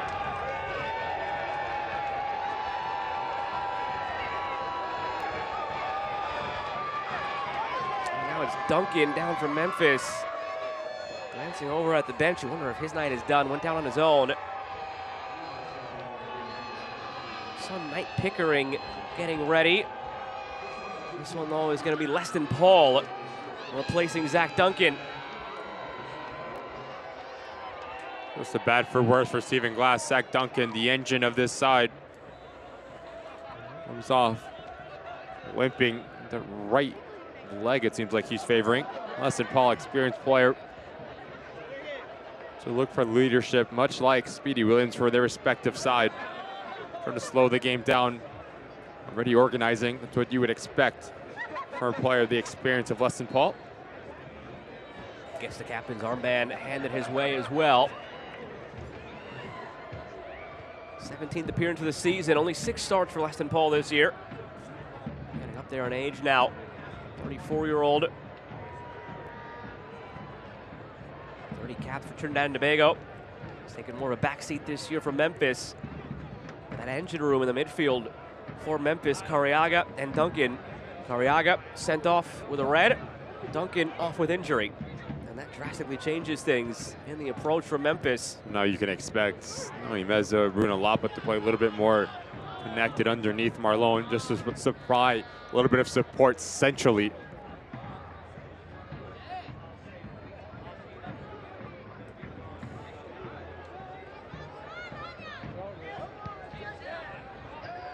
Enrique is getting ready to come on for Colorado Springs. Goal it'll be for Yosuke Hanya, who wins a corner here. This corner brought to you by McDivitt Law Firm. We are in your corner. And that sub will take place now. Enriquez for Hanya.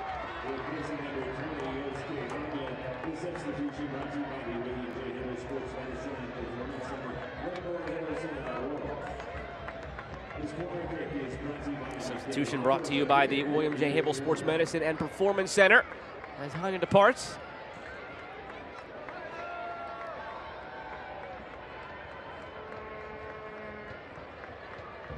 Here comes Enriquez.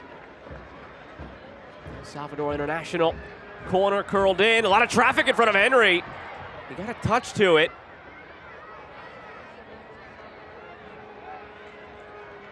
My initial reaction, think this is a foul on Pierre as he comes in really rash. This comes through Sissoko and Henry. Impedes his run up to the ball. Fortunate for Memphis on a 1. No one's at the back stick waiting for this ball to come through.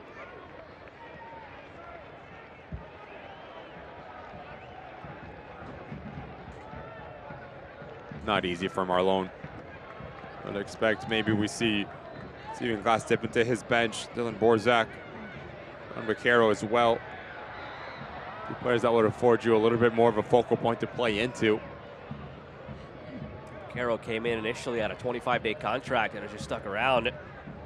Impact player we saw when he was with Phoenix, and then goes over to Europe and Bulgaria and Spain. Goes back to USL this year, just this summer.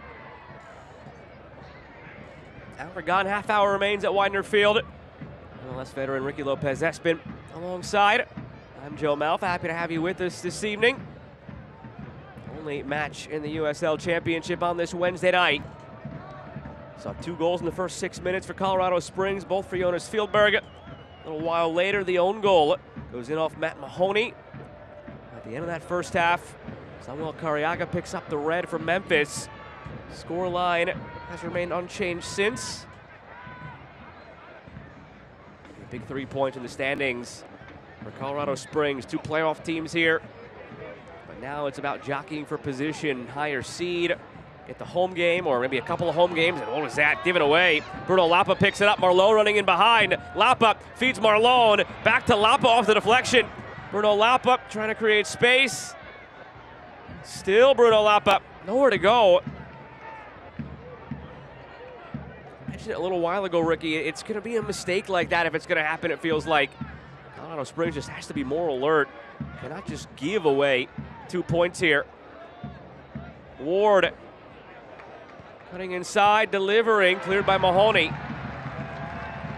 Really sloppy from Duke Lacroix. Just too casual from the switchbacks to start this second half. That's a really good ball.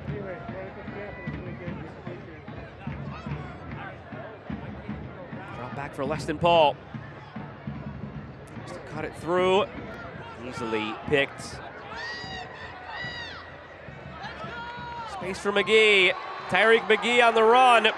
Justin Dillon running centrally. McGee continues to eat up the space. Tyreek McGee. Jonas Fieldberg cutting, shooting. He wanted his hat trick. Justin Dillon, though, was a man alone at the top of the 6. Decision-making from Sissoko. There's no need to step here. If you're a defender, top priority is just to retreat and get into your structure. Now you give Tyreek McGee the ability to make options. He can go on himself, very unselfish, and if you're Fieldberg, as you take this second touch essentially, you need to push this into the path of Justin Dillon. Wide open from about 7 yards out. Big opportunity yet again goes wasted for the Switchbacks to get their 3rd this evening. Now it's McGee, who's down for Colorado Springs.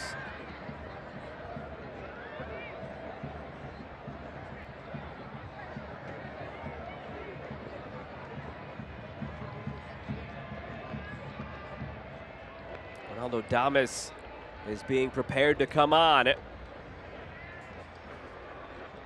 So too is Zach Zandy. So progressive changes coming here for James Chambers, and it just goes back to that conversation about that killer instinct that he wants his team to have. Up a goal, up a man, not trying to sit back and see this one out. Zandy Damas coming on signals he wants 3, he wants 4, he wants to put this one to bed and leave no chances. Rightly so, that opportunity from Fieldberg and Justin Dillon moments ago could have easily been goal number 3 and goal number 4. But as this thing stays 2-1, now you give the hope from Memphis 9-1. Just one action, that's all they need. You just saw it, that giveaway from Lacroix at the other end. Could have very easily been it.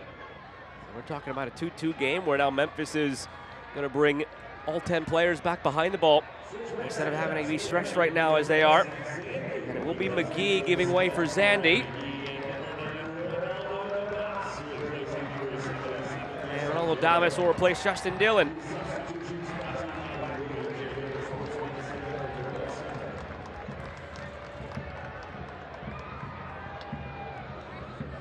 Couple of good moments tonight for Dillon. Won't show up on the score sheet, but had the secondary assist on the second and would-be game-winning goal at the moment.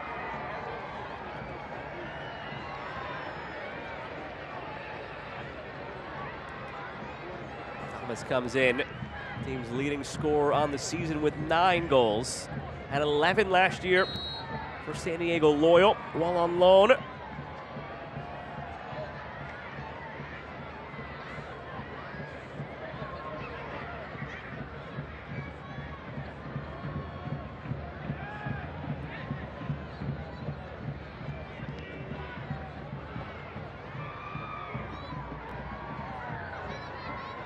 Sandy pressuring.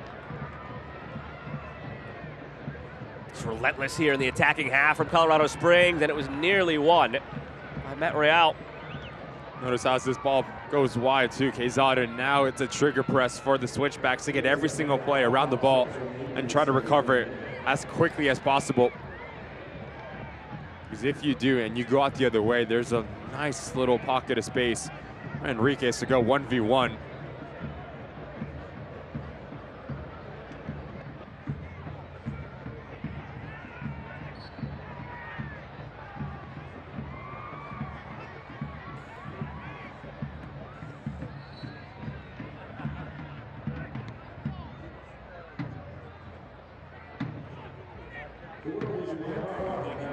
Can't watch the match? Turn on Sirius XM FC 157, North America's only 24/7 source for engaging soccer talk that includes USL All Access Tuesdays at 7 Eastern. Could hear live matches from the USL, MLS Premier League, and more, all on Sirius XM FC 157 and the new Sirius XM app.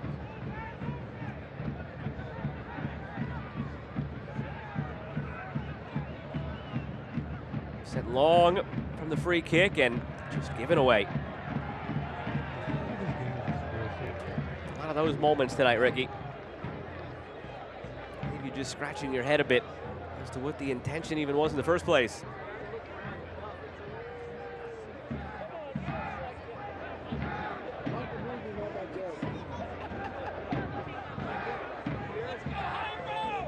Memphis still without a shot on target to this point, despite the goal, that own goal in the 31st minute. Over the top toward Damas. His first involvement. Damas pressuring. And out for a goal kick. The way that you, if you are the Switchbacks, that you will beat down this Memphis trying to one side is keeping the ball on the floor. Moving it quick between lines, Zach Zanding, his positioning is going to be the outlet.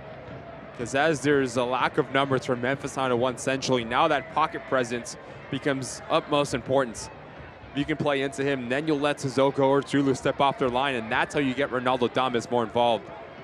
He's a player that likes to make those runs, but not going to be those battles, 50-50 duels.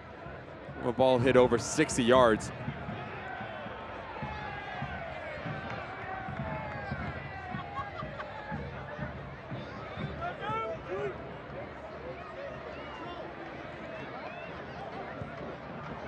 From out wide, played in toward Damas, diving header away from Tulu.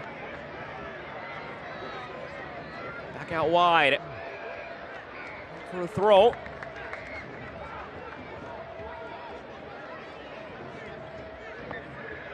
Speedy Williams. Back for Mahoney. Enriquez delivering. Damas there. Almost got around Tulu. Seems like that's a matchup they're going to try and exploit here. Right as soon as Damas came on, flicked on by Williams, almost found Zandy. Still pinned in the corner, Memphis. Ward able to play out of it. Zandy wins it back. Speedy Williams taken down. And a free kick on the way. It's like what we just talked about, Joe. Central locations is a way that you're going to hurt this Memphis on one side, because there's just too much ground for the Turchi less than Paul to cover. As James Chambers has elected to play with three centrally, and Zach Sanding, Speedy Williams, and Aiden Rocha, it's an overload. So if you move the ball quick, it'll result in a lot of fouls. This free kick is brought to you by Underline. Free kick brought to you by Underline.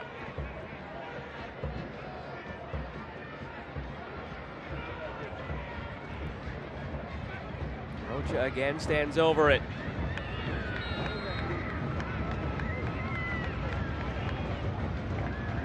Aiden Rocha delivers. Still looking for that final blow, Colorado Springs. You go up 2 goals while you're up a man, even with 20 minutes.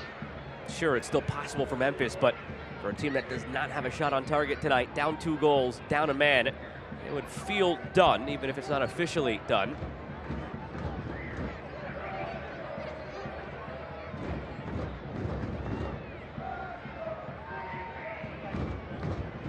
Sandy. Tulu puts it in a good foot.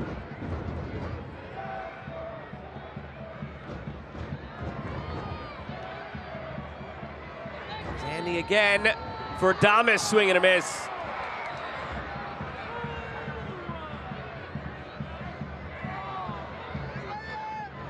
Almost an issue at the back for Colorado Springs, and now a needlessly committed foul from Met Real. He's going to pick up a yellow.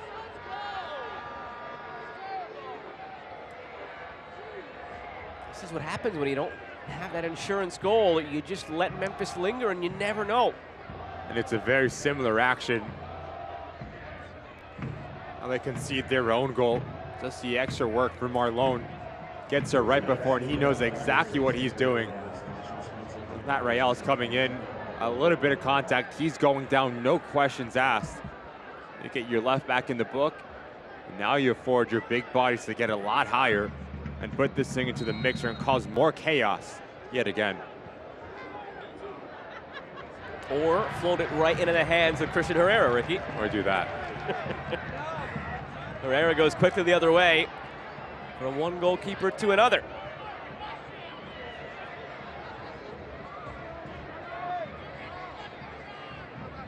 I'm putting that one on you. You're on Harry Potter night. You're the one who cursed it.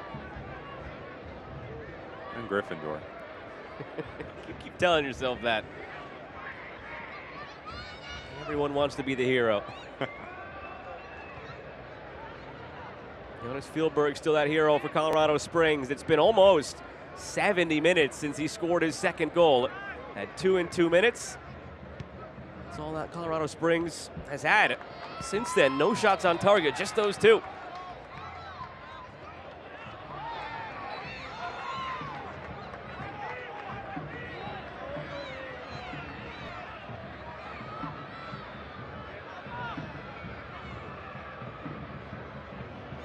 Two changes being ready now for Memphis. In the background there, you see Knight Pickering, Dylan Borzak getting set to come on. It won't happen yet for Memphis.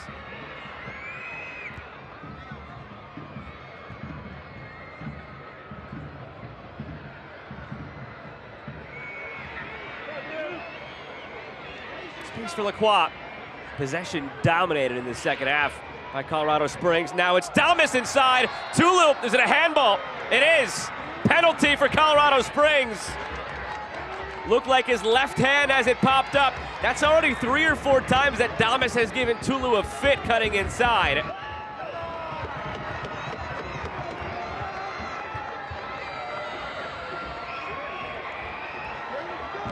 You be the judge. We'll take a closer look at it here. Clever run from Damas, but as we take a look at it, I'm not sure it hits the hand, Joe. Right there, the right arm, I think, of Tulu. It looked like it hit the right arm of Tulu before it hit the face of Damas. It's a bang-bang play.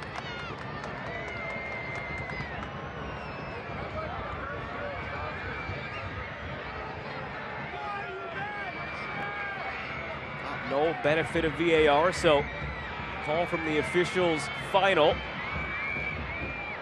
Players are pointing to the video booker. It's a right arm. I'm not sure it does hit it. It's tough. From From that angle, really difficult to tell. If it hits the arm and then the face, or just straight to the face. In any event, it is going to be a penalty. I don't think it hits his arm. It goes straight off of his side area. Right there, it hits Ronaldo Damas's face. Feel the frustration for Tulu, pointing at the video board. Remember, here in USL Championship, yet again, no VAR whatsoever.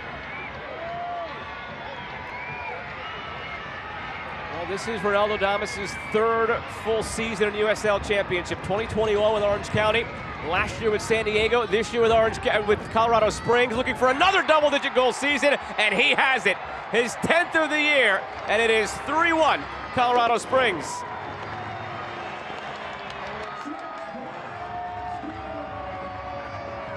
Maybe a sour way to go down 2 goals for Memphis. Sigh of relief breathed by Colorado Springs, now up by 2. But give credit to Ronaldo Damas. It's his movement that creates the confusion. Starts on the blind side of Tulu, and he never sees him at the last second. That's when he cuts across. Handball or not, Ronaldo Damas says, thank you very much. Little stutter step, tucks it away into the corner. No chance for Henry. Gets his 10th on the season and gives the Switchbacks a 3-1 lead here at home. It was 14 in 2021 with Orange County. It was 11 last year with San Diego. And now 10 this year for Ronaldo Damas. In between there, he goes to Sundsvall in Sweden, where he's still on loan from, and he was on loan from last year to San Diego. They still own him and his rights, but the time that he spent now in USL Championship, 3 seasons, 3 double-digit goal scoring seasons. John Baccaro comes on now for Marlon.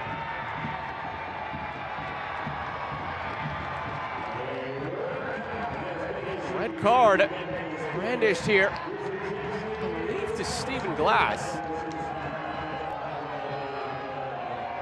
who is bolted to the spot, does not want to leave.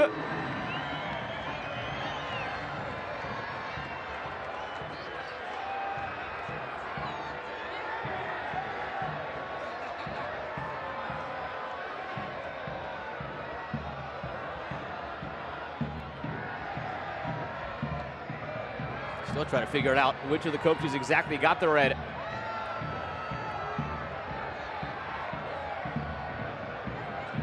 Now it actually looks like it's Marlon. Marlon, who had just been subbed off and was off the field, got the red. Not one of the coaches. That's why you saw Stephen Glass asking who. Well, they got the answer. It's Marlon. And that just goes from bad to worse. Down by 2, looking like a loss tonight. They're going to have the weekend off, but when they return for their next game, no Cariaga picked up the red card earlier. No Marlon picks up the red card here. For a team that just lost once over the last month, heading for a loss tonight, and it's going to be an uphill battle in their next match. These are really 2 important pieces for Stephen Glass as well on all facets of the game. Alone 7 goals, 5 assists on the season. Cariaga, really clever as well, 7 goals under his name.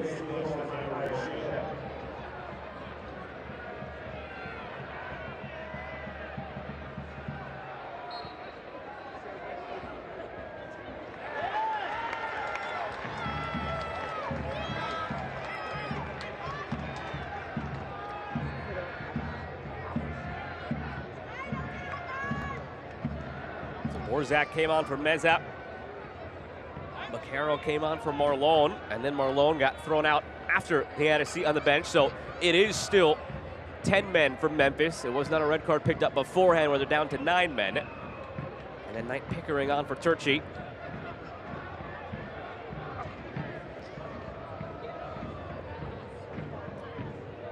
Do we need another recap, Ricky? I think we have enough time. The giveaway goal 4 minutes in sends Colorado Springs on the way. 2 minutes later, Fieldberg gets his second of the night. The own goal off Mahoney's shoulder blade, neck, head area, we still can't quite tell as we slow it down. Just an awkward play.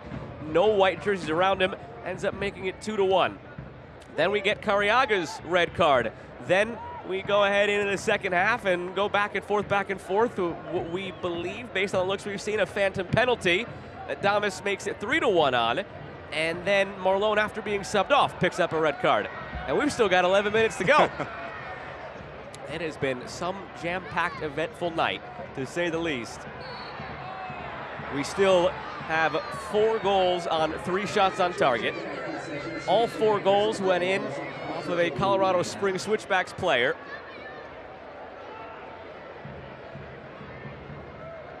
Had to know something would be in the air on Harry Potter night.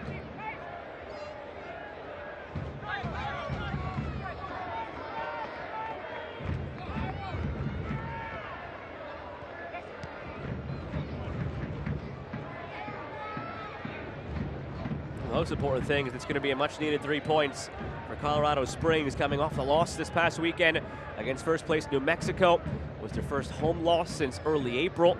This is going to be their 8th home win of the season. And at the end of the night, they're going to be 2 points away from a home playoff game, one of those top 4 spots.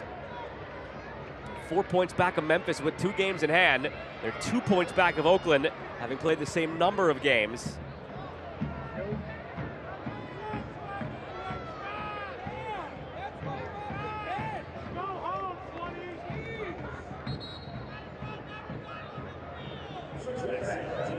Changes coming here for Colorado Springs. That's going to be the end of the night for Jonas Fieldberg.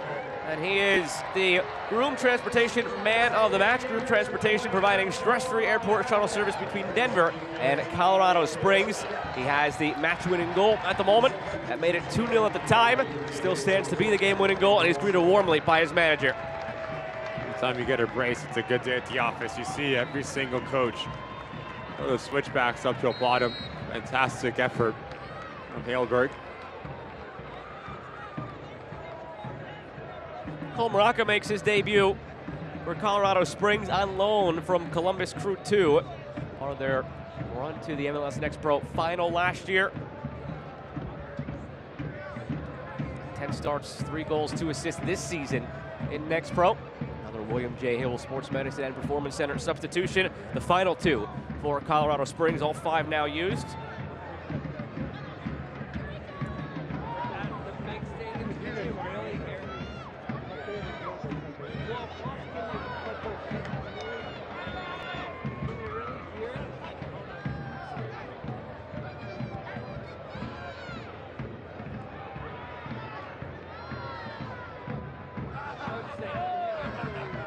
This might be one of those games for James Chambers. Just take the 3 points and move on. You don't need to say much else. Use it as a night where you still learn from and grow and correct things. But it's better to learn lessons while still picking out the 3 points than the other way around.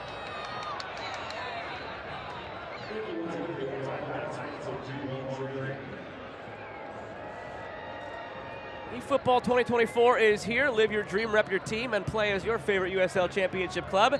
eFootball free to play. Download now.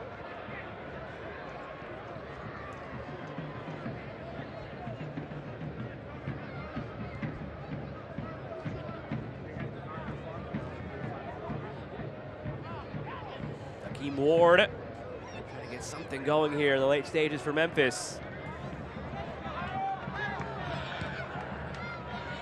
Tejada slips. Nowhere near him in the end anyway.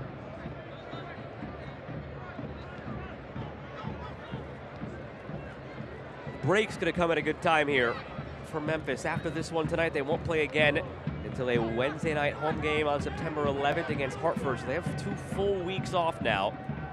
But when they return, no Samuel Carriaga, no Marlon. Both picking up red cards tonight. Marlon after he left the match already. So you're losing the engine of your midfield. One of the 2 key components of the midfield. The other being Zach Duncan, who left injured, remember, so his status is in question. And you lose one of your top scorers in Marlon. So it went from bad to worse tonight for Memphis again. They will have 2 weeks to kind of digest it all, maybe take a mental break and come back at things, and the table will look a bit clearer when they do return in these 2 weeks. In the interim, the teams who have games in hand on Memphis will catch up in the games in hand department. So once we get going again 2 weeks from now, they'll have a more straightforward, clearer picture with 7 matches remaining.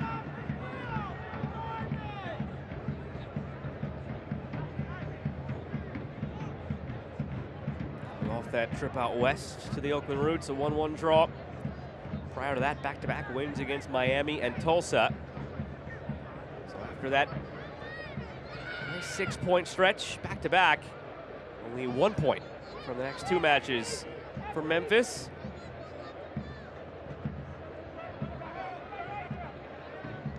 It's an interesting stretch coming up for Memphis. You would think at this point of the year, Ricky, you're going to have a lot of 6-point swings, controlling your playoff destiny. After this 2-week break, it's Hartford, North Carolina, and Louisville. So 3 cross-conference matches for Memphis 901, where they're not going to have that ability for a 6-point swing to help their case. Conversely, if it's on the losing end, at least those points go east, but awkward moment to see all these Eastern Conference teams coming. They'll finish after that with 4 matches against the Western Conference. Oakland, Sacramento at home, Phoenix, and Mexico on the road. But after this 2-week break, it's 3 straight against the Eastern Conference for Memphis. Flag will stay down for Tejada. Tejada on the ground in front for Enriquez. Trying to take a touch, and it was a heavy one. Just gets caught between 2 minds. Enriquez does really well as Damas peels back to that far post. Now he brings Suzuka with him.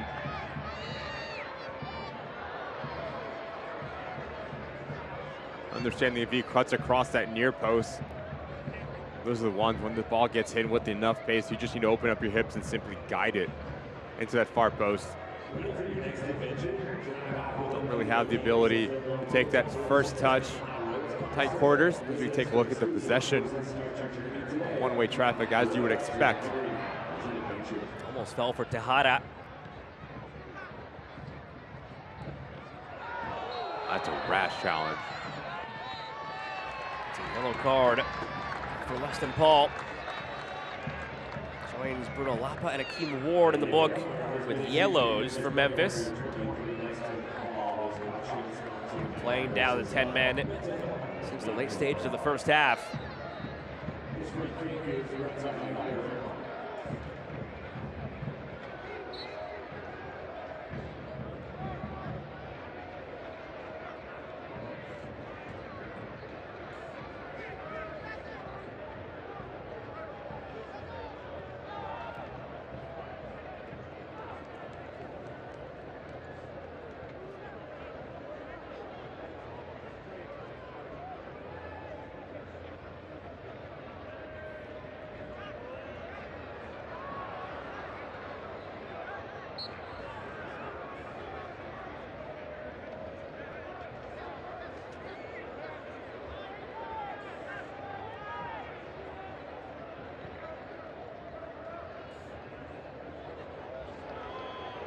Settled down this right side by Quesada.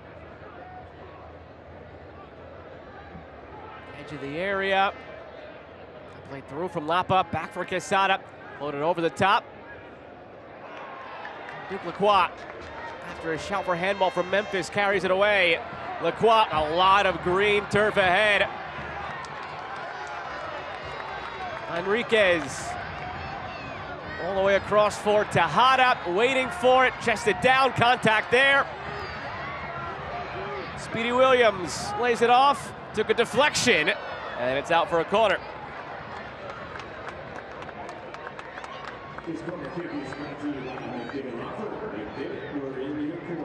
McDivitt Law Firm corner here for Colorado Springs.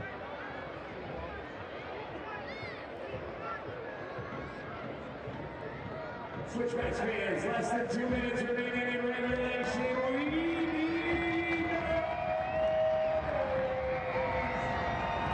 Widener Field faithful, raucous until the end. This one has felt like it's been in hand for a while, and they find a 4th from the corner. Dylan's Pierre gets ahead on it.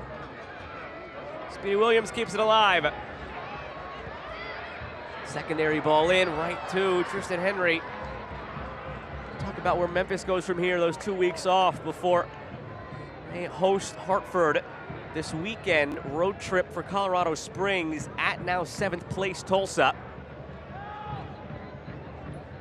Only 5 points separating Colorado Springs and Tulsa. It's a similar situation to the relationship you have here between Colorado Springs and Memphis. Memphis 4 points ahead of Colorado Springs. Colorado Springs 2 games in hand. Now Colorado Springs 5 points ahead of Tulsa, but Tulsa has 2 games in hand. So a vital 6-point swing on the weekend, and then Tulsa has the games in hand. So if you're Colorado Springs, you have to make sure that you don't allow Tulsa to do to you what you just did to Memphis. Especially here, after that game, you have 2 games at home. And you're looking at James Chambers. 2 very difficult games at home. Tampa Bay Rowdies and Charleston Battery, the Eastern Conference. The side historically been really good. 7 wins, 3 losses, 2 draws. In the 2024 campaign, looking like win number 8 to approach stoppage time. Really important stretch for both of these clubs. You know how important a home playoff game is in the USL playoffs. Especially here for Colorado Springs, but they've been so good at home. Borzak curls it in. 6 minutes of stoppage time brought to you by TikTok Shop. It's tough to really even gather if there's a points target for you now for Colorado Springs because of the way things are so tight as Enriquez dodges by. Enriquez! Half of the stands behind the goal thought it was in. The other half realized it wasn't. Enriquez left wondering what could have been.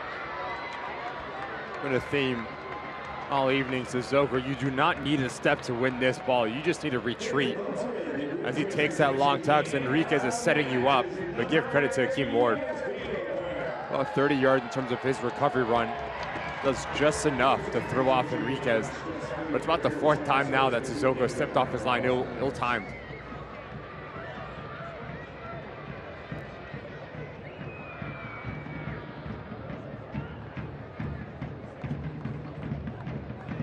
With 9 games remaining after tonight, Colorado Springs sitting on 35. Memphis 7 games remaining after tonight, sitting on 39. I think it's safe to say both are very, very safe in terms of making the playoffs. That playoff line right now is at 28. You've got Orange County occupying that 8th spot right now on 28 points. That should be safe.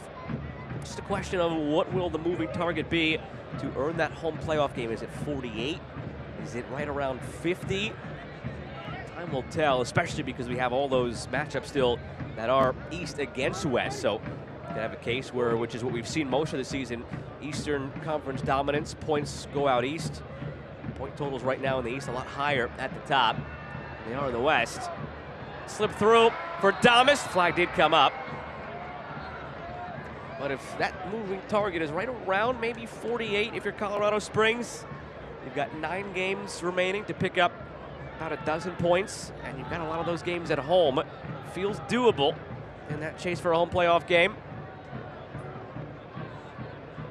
For Memphis, it would be picking up around 9 points to 10 points in their last 7 games. That also feels doable, but all of a sudden, this is a harbinger of things to come. And missing 2 key players in Marlon and Cariaga for that next one against Hartford might not be such an easy task. Tejada trying to get in behind. They are pressing until the very last moment here, Colorado Springs. Why not? You're up a man. You never know when goal differential might come into play in this grand scheme of things. You have the opportunity there to make it 4-1. Pounce on it. Especially when your manager has been preaching a killer instinct. It's your chance to showcase it. Speedy Williams wins it back. Going for goal. It's a stop made by Tristan Henry. That had a nasty dip and swerve off the foot of Matt Real. James Chambers wanted a mentality shift in his side. He liked to close games out. Had that killer instinct. Fantastic little header from Speedy Williams. Now you play into the path of Real. Like you said, Joe, a lot of movement on this. Hits it so clean, but that is some save from Henry. Corner brought to you by Pikes Peak. Bank well, be well, cheer loud. And it's short from the corner. Back for Real.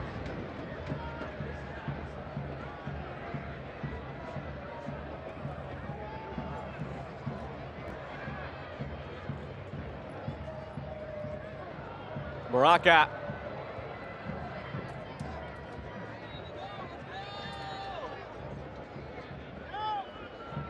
Two minutes to go in the TikTok shop. Stoppage time.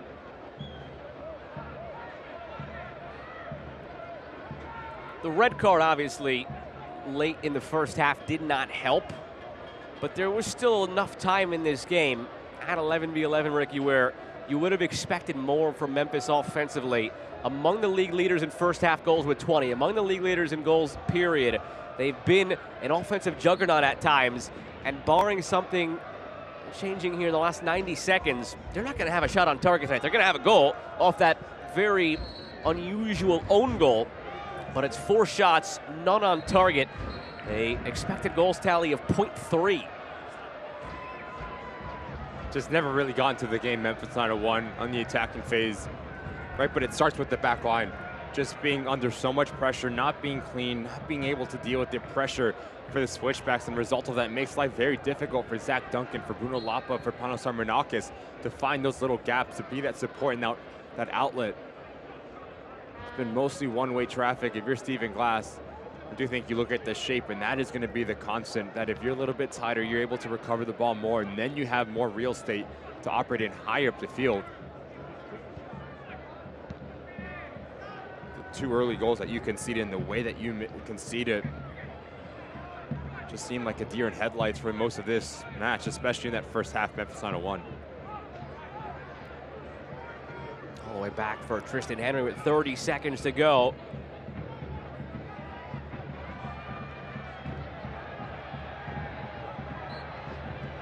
Four total goals in this one, all coming off of a switchbacks player, with 3 of them into the proper goal, if you're looking at it from Colorado Springs' perspective.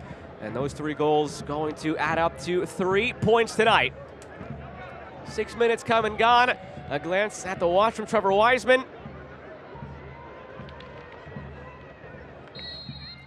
And there is the final whistle.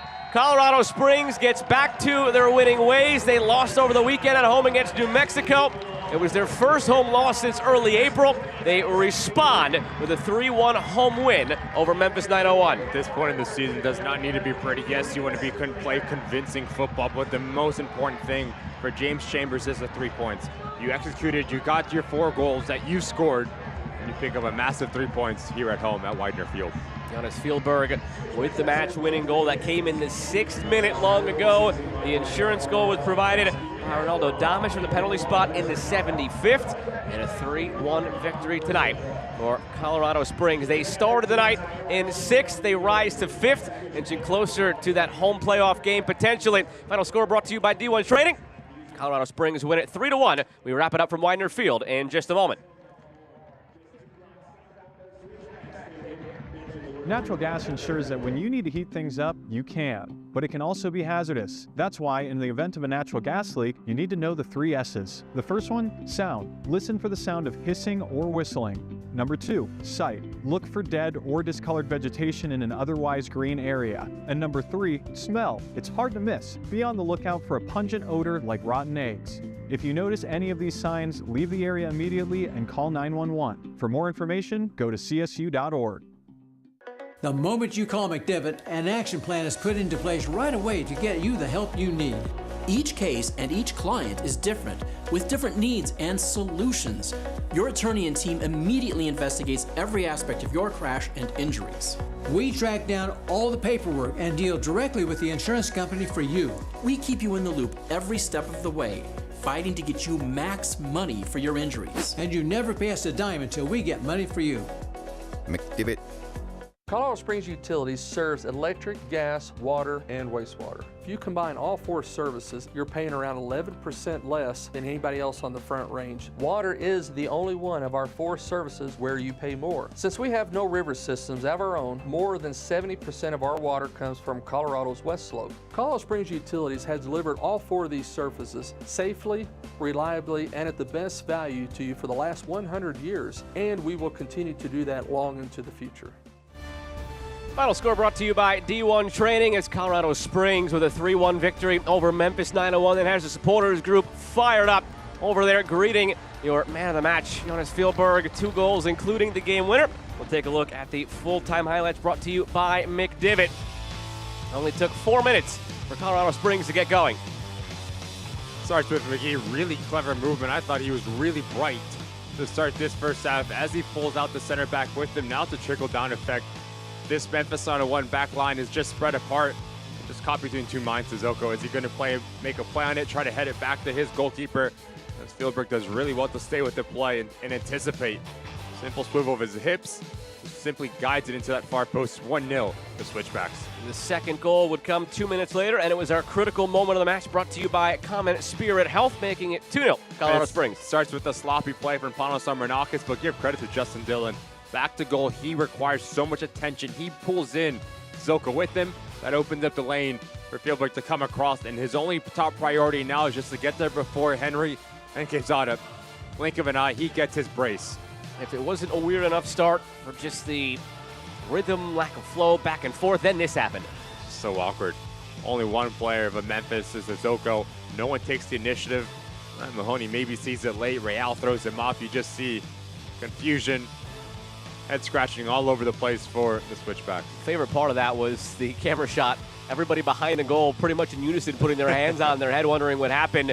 Then it would be a penalty in the 75th minute. Questionable maybe off the hand or chest of Tulu, but 10th goal of the season for Ronaldo Damas. It's 3 full seasons for him in USL Championship, and he's hit double-digit goals in all of them. Final stats brought to you by Groom Transportation. And Ricky, I don't know if we've ever had a game where the stats do not tell the story in any way. There's no real flow to this game. I mean, it was just stop and start. There was injuries. There was obviously red cards. There was adversity.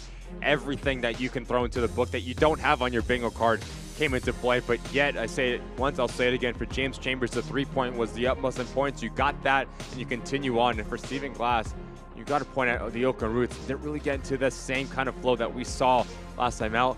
A lot to digest from this match for the Memphis 901. Memphis gets 2 weeks off now after this. Colorado Springs back at it this Sunday on the road against FC Tulsa. Jonas Fjellberg had the magic early on here on Harry Potter Night. 2 goals in 6 minutes. They would go on to win 3-1 for the crew that makes this possible. Broadcast partner Ricky Lopez-Espin. I'm Joe Malfa saying so long from Widener Field. A 6-point swing between 2 playoff teams in the West here tonight. And those 3 points and that 6-point swing belong to the Colorado Springs Switchbacks. Good night, everybody. This copyrighted telecast of the United Soccer League Championship cannot be retransmitted, rebroadcast, or reproduced without the expressed written consent of the United Soccer League Championship.